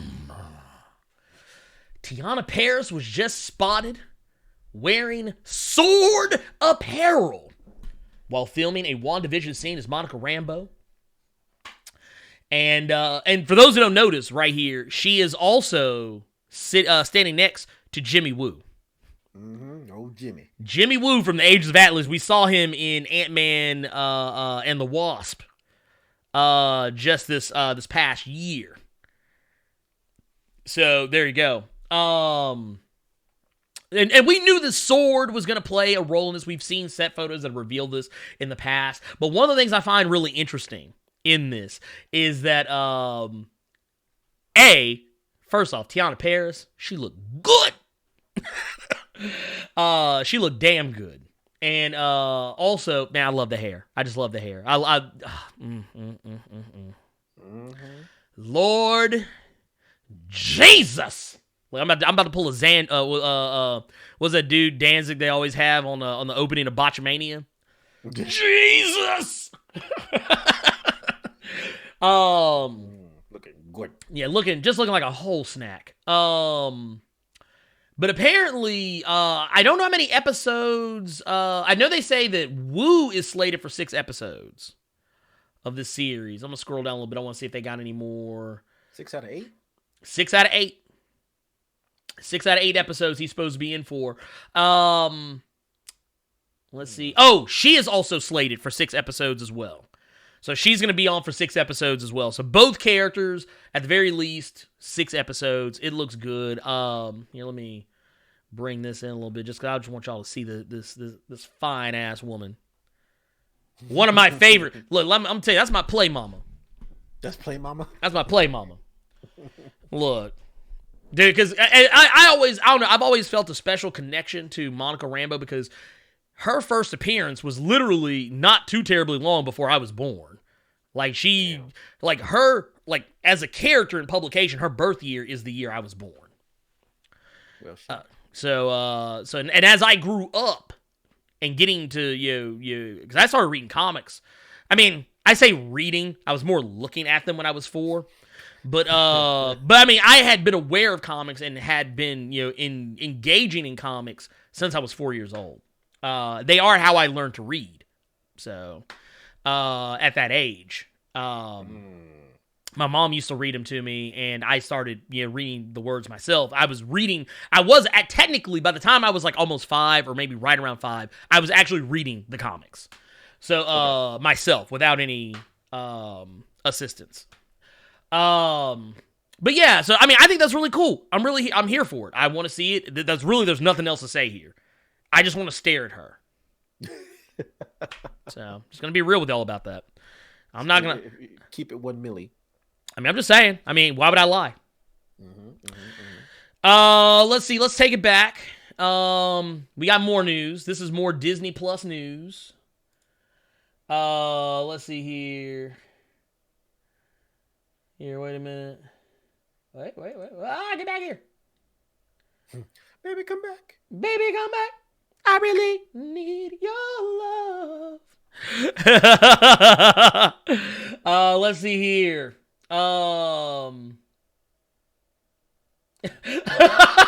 Professor Bill, you wild. Professor Bill says, "Is anyone here representing Comics Gate? Let me try." Roar! Force diversity. I hope not. I really hope not. But anyway, next story. Apparently Wesley Snipes is in the chat. Oh, Lord. Wesley? Wes? Huge fan. What happened to you? Hey, look. Hey, just saying, I got questions. Are we getting that Blade cameo? Right. Are we getting that Blade cameo? Can I get a reboot on Simon Phoenix? Right? Can I get that Demolition Man? That's all I'm saying. Right. But hey, I'm right there with you. Comics, RPGs, all that stuff. I learned how to read a lot from just comics alone. Let's see here. Okay, so next up, we got word that She-Hulk is the Disney has eyes on who they want to play She-Hulk, and it is not someone who I think people are gonna like. Actually, I'm gonna preface this by saying I like it. But I don't think, like, you have people, they fantasy book in their head, and they're like, no, I want this person. It's kind of like when I do a video about a obscure black superhero, and there's always like a million, there's not a million, but there's always at least 100, like not even 100, probably closer to 20 or 30, maybe 50 at the most. But there's always at least that many comments saying, I would have picked Michael Jai White. And it's like, Michael Jai White can't play everybody. He can't play everybody, goddammit. And I know a lot of people had in mind who they wanted to play She-Hulk. Like me personally, you know me, I said Gina Carano. Because from The Mandalorian, Cara Dune. Also, she was Angel Dust in the first Deadpool movie. Angel Dust. And also, she was a whole ass Strike Force Women's Champion. And a whole ass American Gladiator at one point. Apparently the studio reportedly wanted Alison Brie for the She-Hulk series. And for those who don't know Alison Brie, I am familiar with her from the show Community. And, of course, she is also the lead in the Netflix series Glow, based on the gorgeous ladies of wrestling from back in the day. But says now this was dropping off from Marvel scooper Daniel Richmond. Says, Marvel Studios is looking to cast an Alison Brie type actress in the role of Jennifer Walters, aka She-Hulk in Disney Plus's She-Hulk series. Alison Brie is obviously at the top of their list of actresses that they want to cast, because if that's the case, if they want the one, it would make sense that they would, if you want an Alison Brie type, that means you want Alison Brie, or if you can't get Alison Brie, you want the next best thing. Yeah. But yeah, it just basically, and this is going to kind of skew very much on the comics as far as the origin. They're going to be using the whole original origin that, she got a blood transfusion from Bruce Banner, and that's how she becomes She-Hulk. And the thing is, I know what a lot of people are going to say. They're going to be like, well, she's too small. She's too mousy. She's too diminutive. But here's the thing about Alison Brie, and this is something I think anyone can appreciate. In Glow, she put on weight for Glow. Mm-hmm. Yes, to be a wrestler. She put on weight for Glow. She also has, She-Hulk will likely be CG. Just throwing that out there. Because She-Hulk is freakishly tall. And she's typically, when she is in She-Hulk form, which this has kind of been retconned and kind of gone back a little bit. But this is kind of dipped backward a little bit. Like, it used to be back in the day, she was always in She-Hulk form. Like, always. 99.9% of the time, she was in She-Hulk form, and then she had another form that was a more, like, muscular form that she could Hulk out to. And now it's kind of become more of an either or now. Like, she's either Jennifer Walters or she is like the very hulked out version of She-Hulk is what's going on now. But the thing I like about this is that She-Hulk, a lot of people forget, has a lot of roots in comedy. The original She-Hulk comics, she broke the fourth wall. Mm-hmm. There was always jokes and gags. So yes, they want an actress who has some comedic chops, and Alison Brie has that in spades. She's a very good comedic actor. She's also a very good dramatic actor. I never realized how good of a dramatic actor she was until I watched Glow. Like, 'cause she goes through some shit on that show. Like, she goes through some ish. So, I mean, yeah, I'm here for it. I think it's cool. I think it's a good idea. Is Alison Brie my first pick? No. God, no. She's not even my first pick. Yeah, like, she's not even my 20th pick for She-Hulk. But I wouldn't be, like, if I said that she doesn't have the look of Jennifer Walters when she's in human form, I'd be lying. She doesn't look that much different than the art I've seen of Jennifer Walters lately. I mean, look at Mark Ruffalo. Yeah, Mark Ruffalo don't look like Bruce Banner. Nowhere near look like Bruce Banner. Just saying. But his Hulk form looks great. Yeah, and that's the thing. Best we've ever seen. Yeah, and I mean, I think the thing that we tend to forget about, and here I like having receipts. You know me. Mm-hmm. You know me. That's what we do here. I am a man who loves his receipts. Okay, so let's look at this. Let's check the stats. Let's check the stats right quick. Let's see here. Do we have oh, wait a minute. Nope, not that one. Here we go. Boom. She-Hulk. Let's see. She is about 6'7" when she's in She-Hulk form. She is 6'7" in She-Hulk form. Now, as Jennifer Walters, she's 5'10". Alison Brie is nowhere near that tall. But that doesn't matter because how many 6'7" actresses do you know? I can't even say one, to be honest with you. Yeah, like, and before anybody says, and before anybody brings up Gwendolyn Christie, before anybody brings up Gwendolyn Christie, she is only 6'3". Now, what I think would happen if it was Midnight in a Perfect World for me, what I think would happen, what I think would be the best case scenario for all of this is if, and I actually said this in a video I did a ways back. I don't know if anyone's ever actually watched it. But I did a video, because this is back before I became before my channel actually, kind of caught on. I did a video that was basically it was basically like my list of female superheroes I wanted to see in the MCU. And you know what? I want to do y'all a favor. I want y'all to do the Blerd Without Fear a favor. I'm going to drop the link to it in the chat. And once this is done, just kind of open it, save it for later. This is a video that only got 44 views because I released this video 2 years ago. This video came out roughly about a couple of months before I, kind of started really taking off on YouTube. So most people don't really go back and view your old catalog. And I'm not recommending that you do.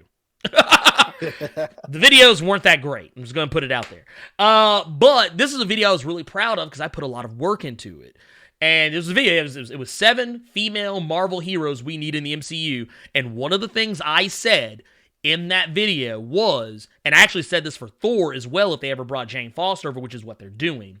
I said you could either do CGI for She-Hulk, or, I didn't, and I think I actually picked a completely different actress. I actually picked a black actress for She-Hulk, because, I'm wilding. But I think it was Aisha Tyler or somebody like that. I can't remember. Anyway, point of the matter is, it's been a while. I've slept since then. But no, I said you could have CGI for, the actual She-Hulk character. Because, or you just have a completely different actor play that character, kind of like, as a throwback to the old Bill Bixby. But I think CG is probably just the easier way to go. Because you don't want it to look like a person in makeup. Like, it'd be easier to do it with, like, Thor, like Jane Foster, to have a different person, but I think CG would be the way to go with She-Hulk. That's just all I'm saying. Anyway, point of the matter. Camera magic, too, so. Yeah, dude, okay, first off, have any of y'all ever watched Lord of the Rings? Do you know how much forced perspective they use in that movie to make Elijah Wood look like he only came up to Sir Ian McKellen's kneecap? Mm-hmm. Come on now. Ian McKellen is short. Yeah, Ian McKellen's not ridiculously tall. Sir. Sir Ian McKellen. Yes. But yeah, let's keep it moving. Okay. We are jumping over to the Suicide Squad. Okay, this is going to be a real quick one because there's not really a whole lot to say here. But here, let's rein this in a little bit. Suicide Squad. Basically, there was a tweet that went out not too long ago. James Gunn was asked about here, let me actually see here. Okay, let's start off with the first tweet. James Gunn put up a tweet that basically said, here it is. Bam. James Gunn. Here, let me bring that in a little bit. That was way too tall. But anyways, you'll kind of miss part of it. But actually, can we bring it in a little bit? There we go. Let's bring it in. There we go. Booyah. He says, that's a wrap on our time in Panama. The Suicide Squad isn't quite done shooting, but we're approaching the finish line, and we did wrap some key cast members this week. Case in point, Jose Asuna, Daniela Melchior, and Steve Agee. So there's that. And then a little further down, if you look, we see a tweet down here that says, wait, does that mean some cast members won't make it to the end? And here, let's go back. Yeah, here it is. Okay, so James Gunn replied saying, well, a lot of cast members don't make it to the end. This is the Suicide Squad. But we don't shoot in order, and the ending has already been shot. So you'll have to wait to see who survives. And then he just leaves a hashtag, don't get too attached. Rip.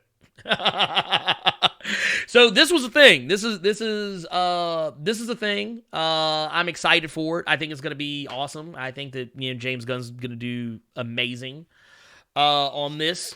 It's got John Cena in it. I mean, yeah. I mean, let's be fair.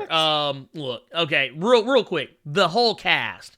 We've got Margot Robbie coming back as Harley Quinn, Viola Davis returning as Amanda Waller, Joel Kinnaman returning again as Rick Flag, Jai Courtney coming back as Captain Boomerang. We've got David Dastmalchian. I forget who he plays. Was it Ratcatcher? I can't remember. Anyway, John Cena. John Cena. John Cena sucks. John Cena sucks. John Cena sucks. Your time is up. Time's now. Actually, I prefer the. It's basic thugonomics. Basic thugonomics. I'm untouchable, but I'm forcing you to feel me. Dude, I ain't gonna lie. I remember when that theme was out. I used to use it on all my all my creative wrestlers. He come out with the right. Dude, I actually kind of miss when John Cena used to drop bars on Brock Lesnar. Oh my god! But yeah, dude, it was just great. Take me back. He's like, "We inmates, Brock, and you just dropped the soap." I was like, dude, that ruthless aggression. Yeah, man. That ruthless aggression. But anyway, let's keep it moving. Yep. Next bit of news. For those of you who are fans of The Boys, now we already know Boys Season 2 is fast on its way, but that doesn't mean anything for the comics. Because Garth Ennis, he has decided to return to The Boys with a new comic called The Boys Dear Becky. With the good hair. Let's see here. It says, let's take a look. It says, basically, in an exclusive interview with CBR, Ennis shared why it has been refreshing to return to write new adventures set in the comic book world of The Boys, how Billy Butcher differs from Ennis's universally acclaimed version of The Punisher, and his feelings on the television adaptation. There's a lot of other stuff to take on for this, but basically, this is going to be the cover for issue number 1. And bear in mind how it also kind of echoes the iconic cover of the Boys, the original The Boys comic. You see like the silhouettes. You see the silhouettes in the blood pool. I think that's a nice little callback. I'm not gonna go through the whole interview. It's just really to say that, hey, if you're a fan of The Boys, I'm just trying to figure out why on issue 2 they got a whole ass Kid Flash on that joint. Oh yeah, down here, yeah. And he's very much had a crowbar rammed down his throat. They may catch a lawsuit for that. They might. I think. Well, there's too much of a likeness. It's a little too close. It's a little too. Now, here's the question though: is what is his name? Right, because he's got a B on his chest with a lightning bolt going through the B. Yeah, y'all kind of see it right there. But I mean, if you just look at the top, yeah, that look like a whole Wallace West. Like here, look here. I'm gonna put it where you can't even see anything down below other than like this. You go to the top of the page. Yeah, just right here, and you can just see it like it. That's Wally West. That's Wally West. That is straight up Wally West, up and down. That is Wally West. But anyways, that was just all a native saying it's a thing. You may if you're a fan of The Boys, you should probably check it out. And yeah, that's really all there is to it. I mean, there's not really. What happens when it comes out? Yeah, there's not really that much else to say. Next one? Yeah, let's go to the next. Oh, by the way, this comic has nothing to do with the Amazon show. So there you go. Nothing to do with the Amazon Prime series. So there you go. In case you have questions. This is gonna be another quick one because we had The Witcher. The Witcher TV series. Yeah. Fuck. But no, Henry Cavill out here acting a whole monkey as Geralt of Rivia and doing a fantastic job as the character.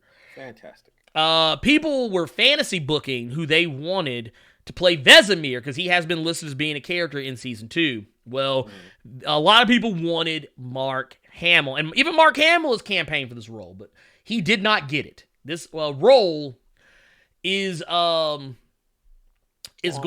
Yeah, it's gonna go to an actor that I am not terribly familiar with, but his name is Kim Bodina. It's gonna be going to this guy. He is gonna be playing Vesemir, who is Geralt's mentor. And now I don't really know him from anything. The only show that I am familiar with of him is Killing Eve, which is that show with Sandra Oh, who used to be on Grey's Anatomy. And I've never really watched it. I think I've seen it in passing. I've never actually sat down and watched it. But that is the show that he comes from, or show he's most prevalently known for. But I don't know. I mean, he actually looks like Vesemir. I mean, minus he doesn't have like the long hair, the longer hair like Vesemir. But I mean, just from a facial standpoint, he don't look that different. Because Vesemir has a Looking up his IMDb. Yeah, because I actually got it pulled up right here. Yeah. And I'm not really seeing nothing too familiar. No, me neither. I didn't see anything that just leapt out at me. Like Killing Eve. Killing Eve right here is like the only thing that I was like, oh yeah, I think I have actually seen him in that, but like nothing else. Yeah, I'm not seeing too much of anything really. Yeah. But that said, yeah, that's really all there is to it. So for those of you who are wondering if Mark Hamill is going to be playing Vesemir in the Netflix season 2 of the Witcher, that is a no. That is a hard no. But season 2, it won't be back until next year. And then they got the Nightmare of the Wolf anime, or animated movie rather, coming out before that at some point. I'm assuming since they're going to be using a lot of the same actors for voices in the animated movie, I think it's safe to assume that he will probably play, and that movie is focused on Vesemir. It's safe to say that Kim will be playing him in the animated movie as well. So there you go. Let's move it along. And you know what? I think this is a good time to finally, because this is the last day of Black History Month.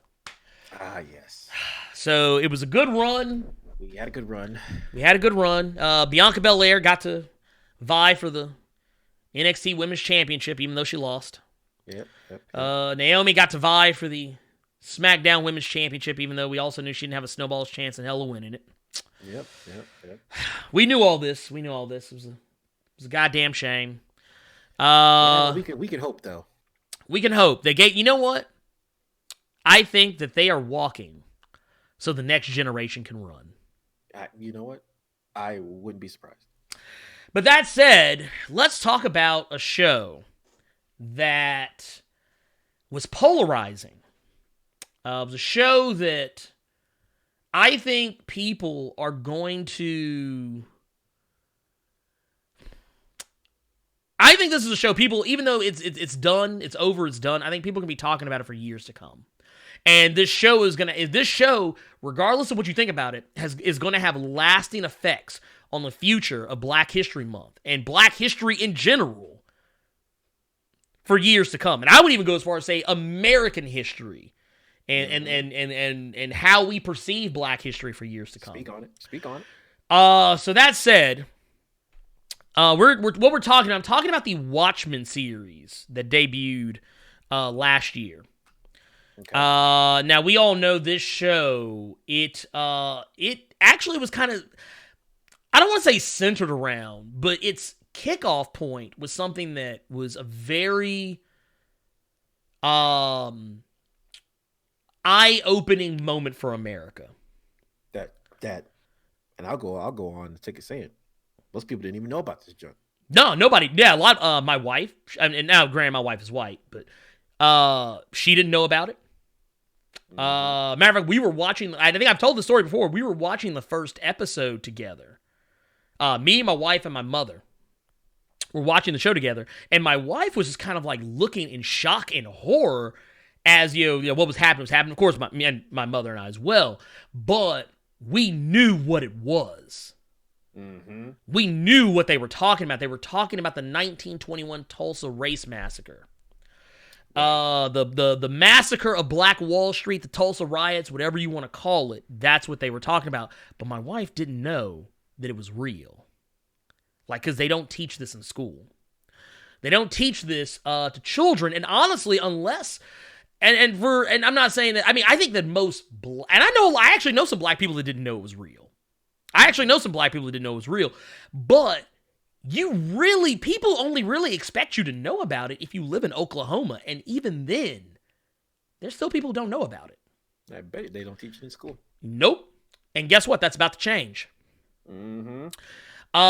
So following Watchmen, 1921 Tulsa Race Massacre is now added to the Oklahoma curriculum. Wow. The story goes on to say that in today's culture, the media can have great effects on the real world. For proof, look no further than the impact that HBO's Watchmen series has had following the massive success of the series. And by the way, it was a success. I know a lot of people said, oh, the show didn't do well. Bullshit. That show was always trending #1 on Twitter. Mm-hmm. Everybody was talking about it. Mm-hmm. Motherfuckers who didn't even read comics were talking about it. That is when you know you've crossed over. People were treating that show like it was the new Game of Thrones. And I mean like Game of Thrones in its prime. When people were talking about it at work. Yes. It was the water cooler show you talked about. Mm-hmm. People were staying off Twitter to watch it. Yep. That way they can get some spoilers. I mean, right? Whew. It was that kind of a show. And, but they go on to say, yeah, Oklahoma will add one of modern history's most important events to its curriculum. And they say the 1921 Tulsa Race Massacre, which serves as a basis for the HBO series, has unfortunately become a mostly forgotten tragedy in Oklahoma state history, something that State Senator Kevin Matthews referred to as Tulsa's dirty secret in a recent press conference. He says that during the conference, State Superintendent Joy Hoffmeister mentioned that the state's education department was working on a curriculum framework to help implement the forgotten incident statewide. It says here that Hoffmeister stated the new framework would give teachers extra support and resources when it comes to teaching about the massacre. What we want to ensure is that we are teaching in a grade-appropriate level those facts that have not been taught in any way they should have been taught in Oklahoma, Hoffmeister stated. This is our history, and we should know it. Shit, 99 or 100 years.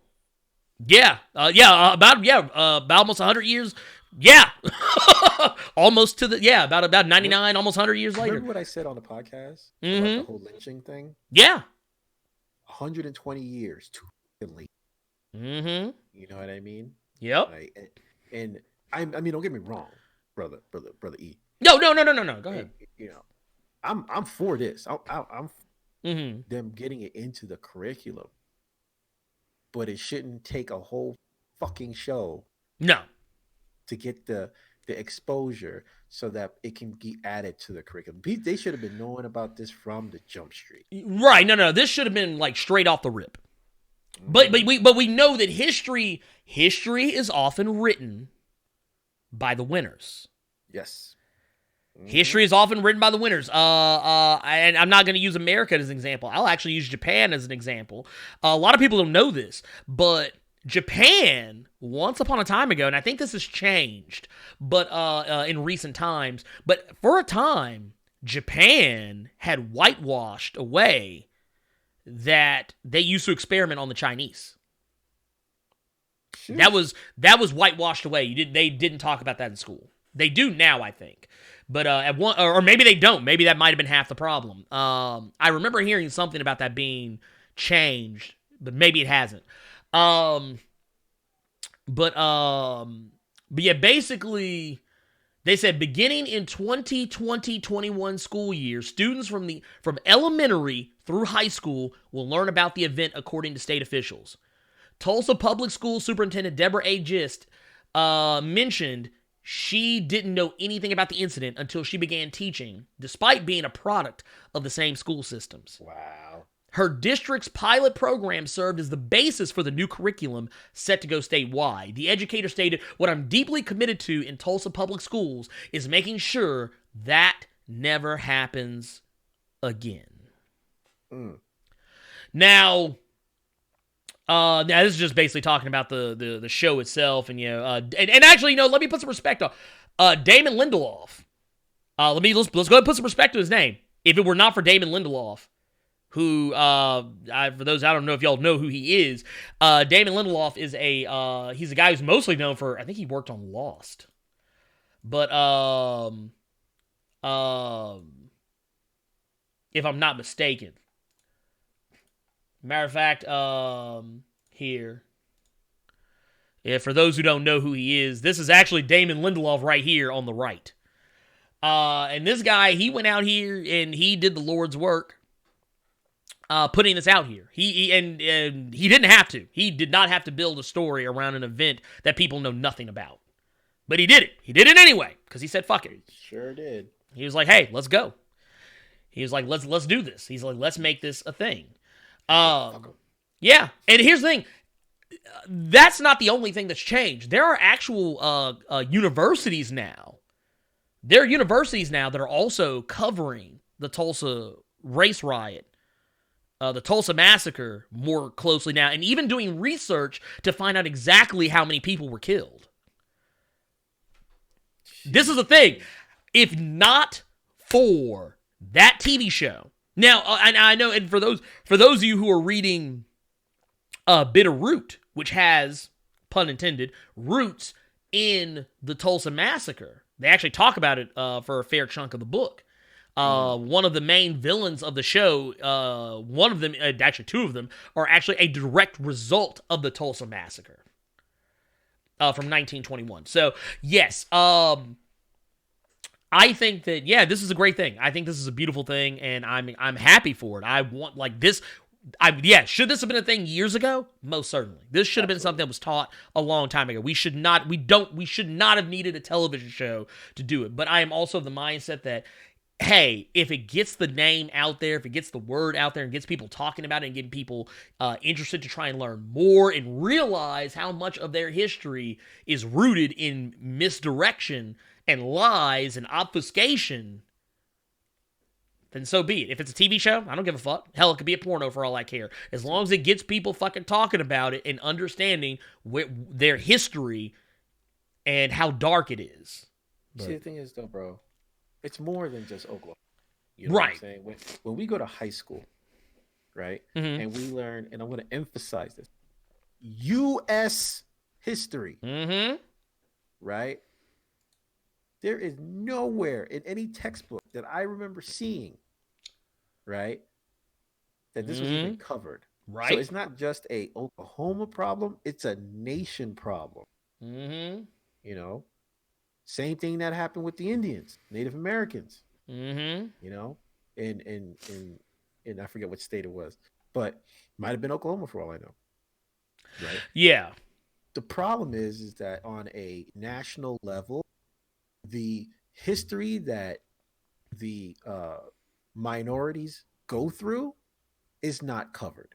You know, because they want to make it simple. And as you said before, it's safe. You know. Yeah. Meanwhile, it takes a show on HBO of all places by a white director. Yeah, hey, it ain't HBO. It ain't just HBO, brother one. It's regular ass TV. Exactly. Exactly. Well, here's the thing though. Here's my point of contention right here, and I do half agree. I see the chat's talking about it right now. Dialogue. Good. Yeah, I like it. I like the dialogue here. I see some are saying that maybe elementary is too soon to be teaching this. I agree, but they didn't necessarily say what grade of elementary, because you gotta remember elementary goes up to that. Well, 8th grade. I thought that was junior. Well, I thought 8th was junior. I guess it depends on the school system. I know, like, okay, so here in Memphis, 6th through 8th grade is considered middle school, junior high, and 1 through 5th is elementary. Okay, unless you fall within the Catholic school system, private school system, they don't. School goes from K to 8. Okay, gotcha. And then you go to high school. So gotcha. Okay. Public school system, just like you said, 1 to 5 elementary, 6 to 8 is your or your intermediate, and then you go to high school. Then high school, yeah, right. So, I mean, yeah, is elementary school probably too early? But I would say at the very least, maybe around 5th grade. You should probably. I'm not saying teach it to them in kindergarten. No, teach it to them when they're like maybe 4th at the earliest, 5th grade at the latest in elementary. And I would say when they can grasp the concept of death. Well, yeah, because not only that, like you're teaching. Okay, first off, if you're teaching Black history in elementary school, you're very likely talking about Malcolm X and Martin Luther King. And at the very least, and Rosa Parks. And Rosa Parks. And at the very least, even if you're not talking about Malcolm X, because he's too spicy, maybe you're the very least you're talking about Martin Luther King, and he was murdered. He was assassinated in front of a live studio audience. And I'm saying studio audience facetiously, just in a crowd of people. He was murdered, assassinated in front of spectators. And I feel like if a child can wrap their mind around that, I mean, yeah, it's a little bit more extreme, but I feel like they would get it. Exactly. I feel like they would get it. Now, that said,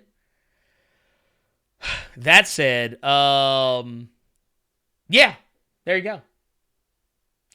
No mention of Meg. Oh, also, if you don't talk about, someone said, Orochigi's brought Medgar Evers. Another one I would say is Emmett Till. These are things that should be talked about. Now, Emmett Till, Well, yeah, Emmett Till's talked about now. Yeah, especially after the whole. But not back then. But not back then. No. God, no. God, no. God, no. God, no. And that's like we're learning more about Black history now. We're learning some of the darker secrets that have been kind of hidden, obfuscated away from us about Black history now. It says in the chat, the real revelation says, my youngest son in kindergarten. I started teaching him because he's interested in what I'm teaching his brother who's in the 4th grade. Okay, yeah. And honestly, here's the thing, and I'm in agreement here with the real revelation here, what they're talking about here. Okay, so let's keep it a million. I think it's on a case. I think in school there should probably be an age range because you're dealing with everyone else's children. But when you're talking to your own children, I feel like you are a better judge of what your child can mentally and emotionally handle than anyone else. I think you are the best judge of when your child is ready. But, case in point, I had to have a really uncomfortable conversation with my daughter the other day because we've never really talked about, for an interracial household, we don't really talk about race in the house. I mean, at least not in any, we talk about the issues, but we don't really talk about who we are or what we are, and right. The other day, my daughter came to the realization that her father, me, and her grandmother are Black. That we aren't like her mother and her sibling, who are both white. And actually, oddly enough, it was because I was watching the news and they were talking about Bernie Sanders, and someone was talking about how, like, how Bernie Sanders used to protest and march and, stuff like that. And I guess it was because of how they were talking about it, like the word, like they said black people, the word, like the words black people came out, like talking about how Bernie Sanders had marched with black people. And my daughter, because she always catches the main idea of every sentence. She was like, black people? She's like, what's black people? And she's 4. So. Oh, goodness. She's 4 years old. And I had to, and I literally kind of sat there, I paused what we were watching, and I kind of went over and sat down with her. I said, you know what? I kind of never really thought about having this conversation with you, but I kind of feel like you need to have it. And I was like, I know you're not going to fully understand it. I know you're not going to fully grasp everything I'm about to tell you, but I'm going to tell you anyway. And I'll always remind you every now and again, just to kind of make sure you never forget. Mm-hmm. And I was like, hey, I said, your mother, she is white. I was like, your sibling is white. I was like, me and your grandmother, we are black. And then, of course, that brings out the obvious question, because, out of the mouths of children, because, she knows her colors. Of course. She goes, her first reaction was, but you're brown. And that kind of made it a more lighthearted conversation. Yeah. But I mean, it was one of those situations where, like, yeah. And I even had to explain to her, and she was like, well, then what am I? And I said, you're both. I said, your mommy's white, your daddy's black. I said, theoretically, you're brown. But I said, you're biracial. I said, you are both white and you are black. I said, you are the two together. And then I kind of used the chocolate milk analogy, and then it kind of made more sense to her. Oh, chalky milk. I took her to the kitchen, we made some chalky milk, and it all made a little more sense to her. But yeah, I mean, it's one of those things. Like, yeah, I think that your children aren't always as innocent and incapable of understanding things as most people like to think. Your children are very smart. My daughter picks up on so many things. And now, I won't lie, a lot of it is because I don't talk to her like she's a child. I talk to her like she's a whole-ass adult. I never talk to her like, I don't do like how are you doing? Little baby talk. We don't do that shit in my house. That was a rule I put in place when we found out we were having a child. I was like, no baby talk in the house. Because my mother didn't do it to me. My mother didn't baby talk me. My granny didn't baby talk me. No one in my family baby talked me. They talked to me like I was a whole ass man. Yeah. I mean, I remember, my mom, especially my granny. Woo! I mean, she loved me to death. But yeah, and she would talk to me in a sweet tone, but she never treated me as though I wasn't smart enough to understand what she was saying. And I feel like when you treat your children, I'm not trying to tell anybody how to parent the kids, so I don't want anybody to be like, oh my God, Blerd's trying to tell me how to be a parent. That's not what I'm doing. That's not what I'm doing. I'm just telling you what works for me because of the way I was raised. And I feel like when you treat a child in such a way where, because children want to be included. They want to be included. They want to feel like they know things. They want to feel like they understand things. And even though, maybe they don't grasp the entirety of the concept you're talking about, it still is nice to them to feel like they're included, regardless. With them. As they get older, they'll be understand. Yeah, exactly. And Thislamic. Hey, by the way, thank you, Thislamic, for that. Thislamic was saying, prepare your young ones for life and have real conversations with them. That's something I believe in. I believe in that. Mm-hmm. Vulcan says, where's that Hotep meme about baby talk? Damn. Oh, damn. God damn. Glad you woke up, Vulcan. Oh, hey, look, hey. I'm glad you with us. I'm glad you with us, pimp. Yeah. I'm glad you are with us. I think we have one more thing to talk about. Yeah, we have one last. Here, wait a minute. Oh, and by the way, Vulcan, I've been meaning to do this for a while. I just keep forgetting. So there you go. So Yeah, we have one last thing. I want to go out on a happy note. This is some Black history right here that I feel like is very important because this show was always one of my favorite shows growing up. So I want to go out on something a little lighthearted because we got an announcement. Technically, we've known about this for a while, but it's officially official now. And that is the... Here, let me get it pulled up here.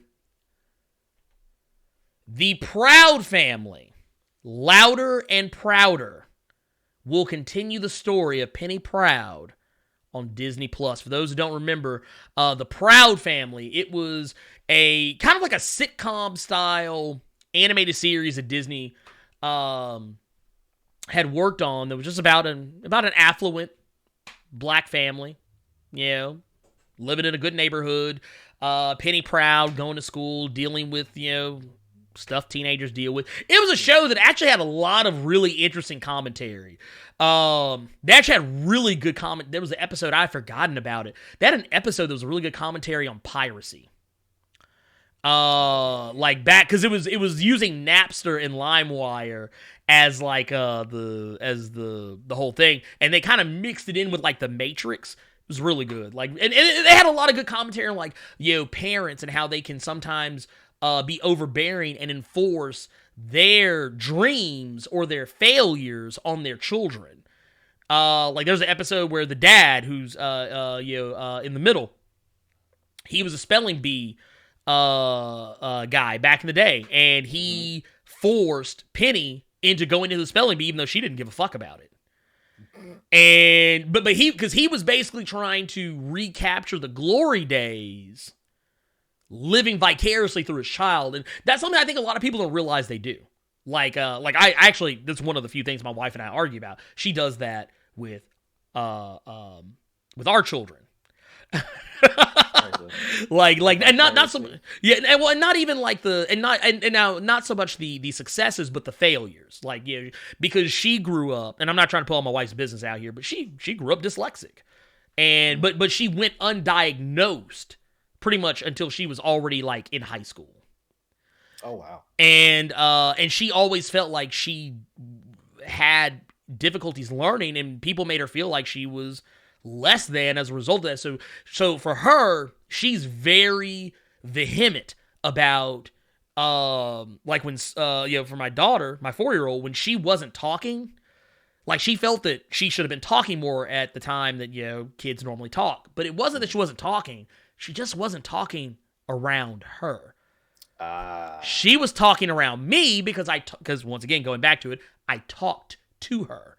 Not saying my wife didn't, but just my wife did it differently. It just wasn't the same. But, and then eventually, like, she was like, you know, hiring speech therapists, speech coaches, people to kind of make sure she wasn't mute or had some kind of disability. And I mean, I get it. I totally got it. I understood it. But me and my mother, we were like, dude, there ain't nothing wrong with that girl. She talks just fine. And now she won't shut up. So whenever my wife is like, oh my gosh, she is just talking her head off. And I'm like, yeah, remember when you thought she was mute? But anyways, that's neither here nor there. Point is, the Proud family, Louder and Prouder, is coming back. I think that's a really good thing. And here, this says basically right here, they have, Disney Plus has revealed that they have ordered a revival of the series called Proud Family, Louder and Prouder. Bruce W. Smith and Ralph Farquhar, I probably fucked that name up, led the original series, and they're returning alongside Calvin Brown Jr. to give fans this continuation. In fact, Smith and Farquhar released the following statement saying, in our minds, the show never really went away as we still had tons of stories left to tell. It's the perfect time to bring back this show, and we can't wait to take fans, old and new alike, on this journey with us. Now, of course, those who don't remember the original show, you look at these names. Look at these names right here. Tommy Davidson as Oscar Proud. Come on now. You had Soleil Moon. I probably just fucked her name up. I always call her Punky Brewster because that's who she was. She used to play Punky Brewster back in the day. But Soleil Moon Fry as Zoe Hauser, Paula Jai Parker as Trudy Proud, Joe Marie Payton as Sugar Mama, who is one of my favorite characters. Kyla Pratt as Penny Proud, and Elisa Reyes as La Cienega. I always fuck that name up. La Cienega Boulevardes, which is just a mouthful of a name. Look, and you know the sad part is, because if I'm not mistaken, I think they were Puerto Rican. Like that, the neighbor family. I want to say they were Puerto Rican. So that ain't even really her whole name. That's just the name that she presents out to the public. Yeah, she's got a whole 2 middle names. Yeah, like it's probably La Cienega, Busmales, Ocasio Boulevardes. Ocasio. That was the first thing that came to mind. Anyway, he had Karen Molina White as Dejanay Jones. He had Cedric the Entertainer as Uncle Bobby Proud, who was also one of my favorite characters because Uncle Bobby was on that bullshit. y'all know who they ain't bringing back. Oh, Orlando Brown. Oh, ooh, no. Yeah, I think Orlando Brown gonna take a knee on this one. Look, let me tell y'all something. Orlando Brown, he been wilding out here. Let me see if I can actually find, like, what was it? He was the one that was out here like trying to out people. Did he say that him and Nick Cannon were like sleeping together and shit? And, look, let me tell y'all something. Your boy out here looking crazy. Let's be real here. Hold on, wait a minute. Yeah, Deku says there's an episode where she says the whole name and it's like 3 paragraphs. Yes, that's what I thought. Okay, and here's the thing I want to point out to you. This is your boy Orlando Brown right now. That dude look crazy to the motherfucker. He could stay wherever he's at. Right look, we could just say he went to prison. Yep, and be done with it. And just be done with it. But no, La Cienega, I think it was her first episode. I think it was the first episode where she shows up and she said that she was it was like a whole last paragraph, man. It was too wild. It was too much. Just Kane said cocaine is a hell of a drug. Don't do drugs, kids, okay? Okay. Oh my god. My daughter, we actually watched The Proud Family together very recently. And we went through every episode and she loved it. Did she? She loved it. She thought it was hilarious. Even if she didn't fully get all the jokes, because there's a lot of grown-up jokes in that show. There's a lot of grown-up jokes. R-Truth go to guest star. Dude, you know what? Can R-Truth be like the drunk, can be like a drunk cousin? I would be so here for that. I'm just saying.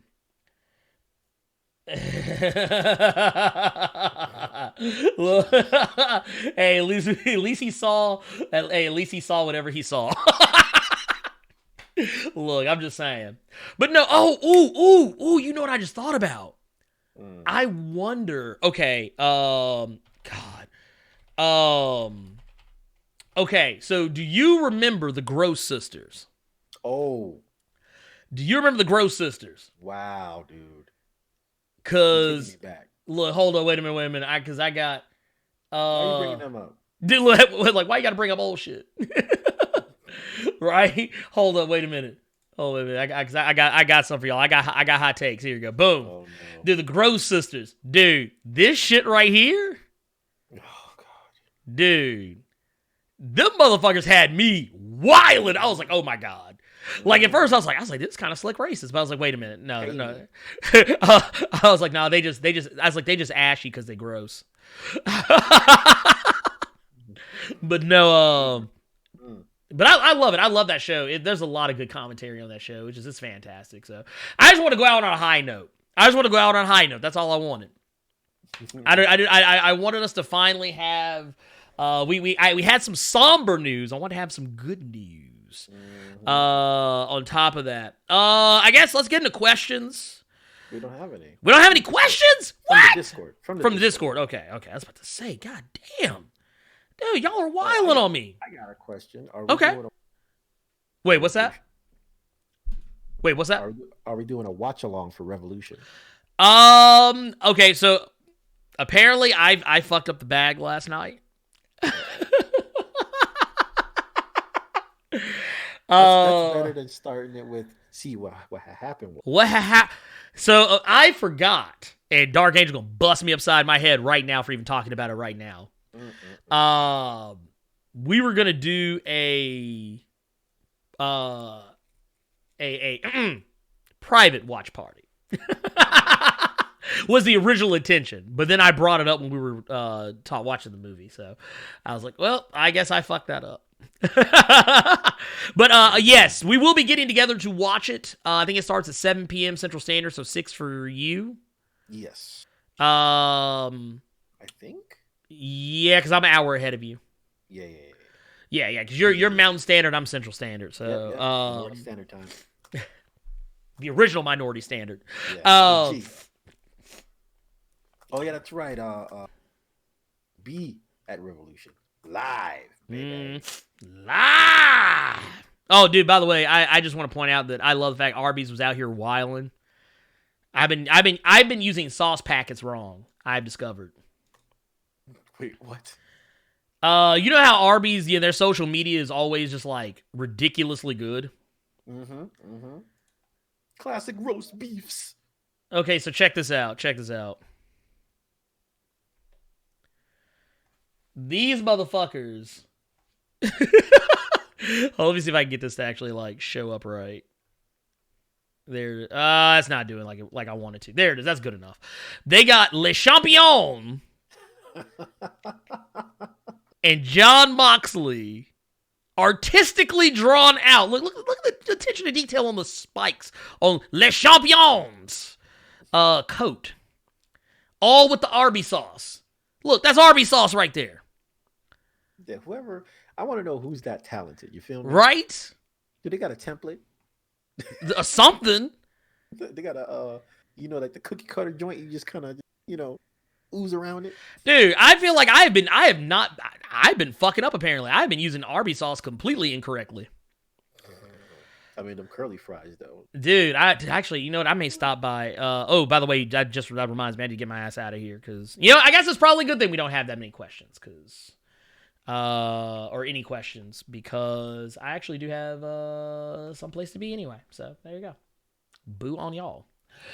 Orochi Geese says you're going to be at Revolution Live? That's what I said. Oh, I didn't realize you said Orochi Geese. My bad. Yeah, my bad. Live, baby. Yeah. Here, let me see. Said Brother Blerd. Dark said, "You're welcome, Blerd Co. Brother Blerd owes me snacks for that slip up." Hey, yeah. I'm a Titan. I'm a Titan Dark Angel up with some snacks. Dude, I wonder if I could can I get I wonder if they would let me hook up a Uber Eats from across. They have this thing where you could send snacks to. Okay, yeah. What was it like? They did some heavy advertisement. I just never paid it any mind. Oh, thank you, Prof. Thank you, Professor Bill. I've been further reminded. He said, don't you have some place to be within the hour? Yes, I do. So I tell you what. Here's what we're gonna do.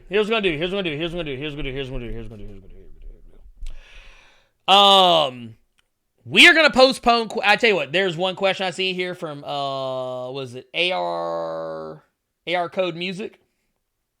Who's the better bae, Deathbird or Domino? I'm putting my money on Domino because she has that built-in luck factor. That means she'll never get pregnant. Oh, shit. It'll just always be like, oh, nope, didn't happen. Because she would keep you long-lasting. So even if you're a two-pump chump, she would keep you long-lasting because her luck factor would be like, nope, push it back in. And you take her to Vegas, bet on black. Right? Hey, always bet on black, baby. That's goddamn. Always bet on black. Let's see here. Say you ain't shit. I never said I was.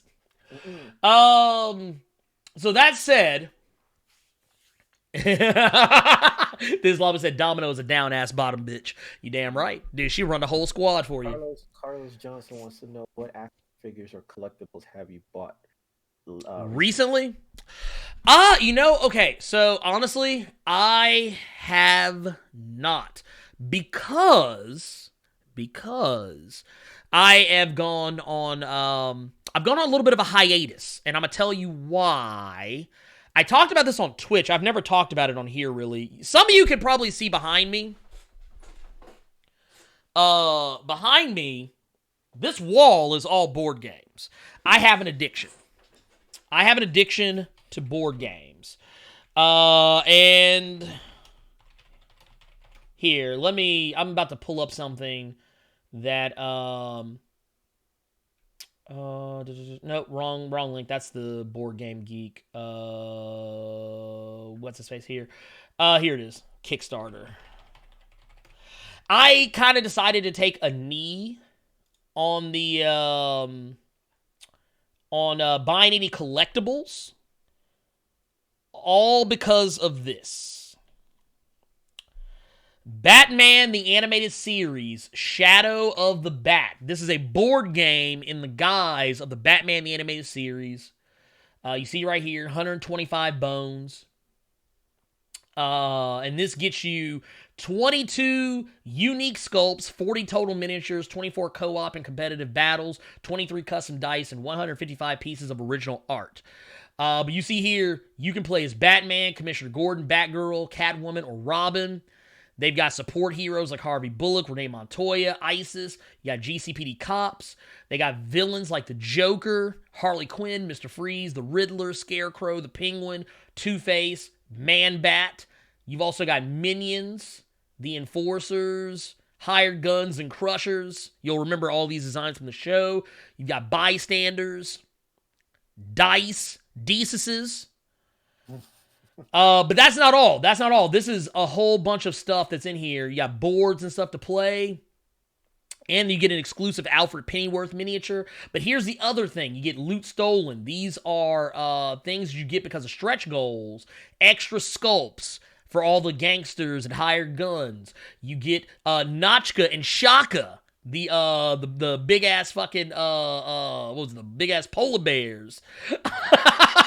You also get the Gray Ghost. Jesus. You get Zatanna. You also get the Mountain Lion. You get Etrigan the Demon. You also get Red Claw. Here, the Two-Face campaign where you get Frankie and Candace and Rupert Thorne.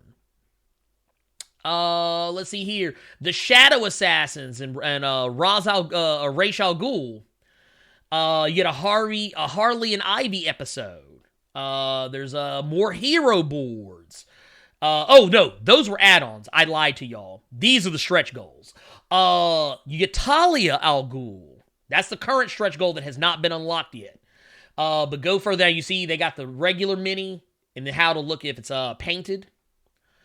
I think right now, I think that's the only stretch goal they're really... Or no, maybe those others were stretch goals, and that's just the final one that they haven't unlocked yet. Yeah, that's what that is. Okay, so I had it right the first time. That's the reason why I am not... also...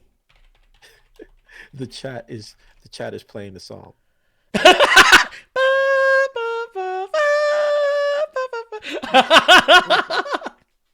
Oh my god! You getting the they're giving they are like they waving the pin on me. Okay, look, I'm gonna play this last one, and then y'all can kick me out of here. Here's the other game that is also on Kickstarter that I am also eyeballing, and that is Marvel United. This one, a little bit more chibi style artwork, and I'm still kind of unsold on the game itself, but I mean, yeah, I'm here for it.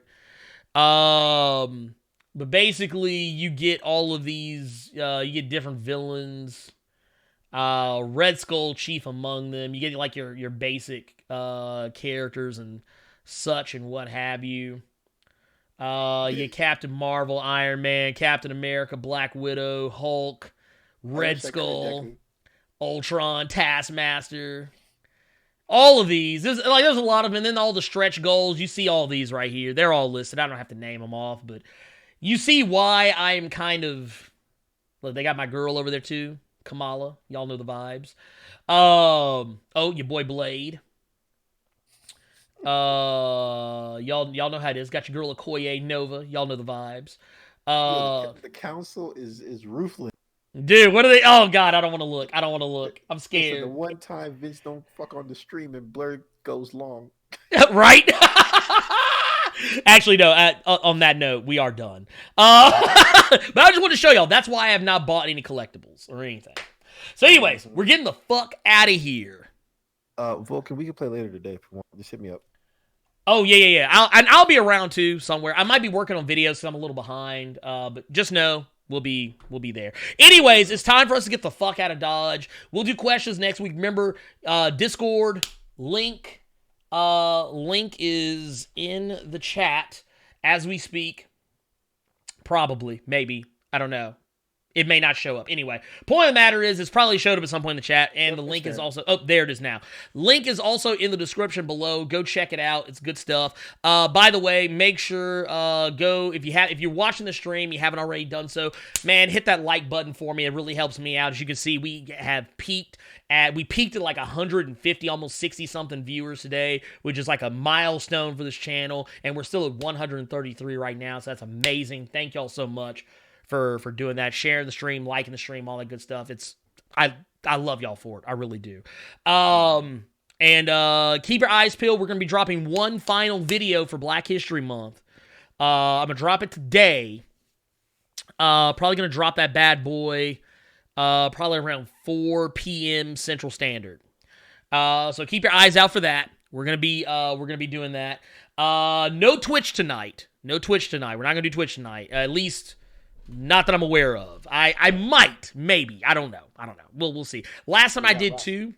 Yeah, I mean, last time I did 2 in one day, I felt like ass for the next 2 days. So I don't know.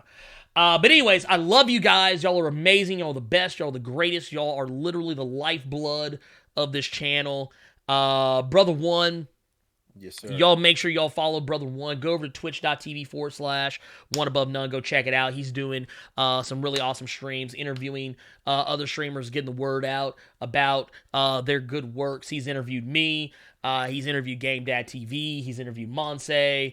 You got some more interviews lined up. Yep, you're out here. Bro, I know they're gonna be mad at me, but I got Nerd 901 coming at some point in the future. Dude, yes. But no, I mean, just saying.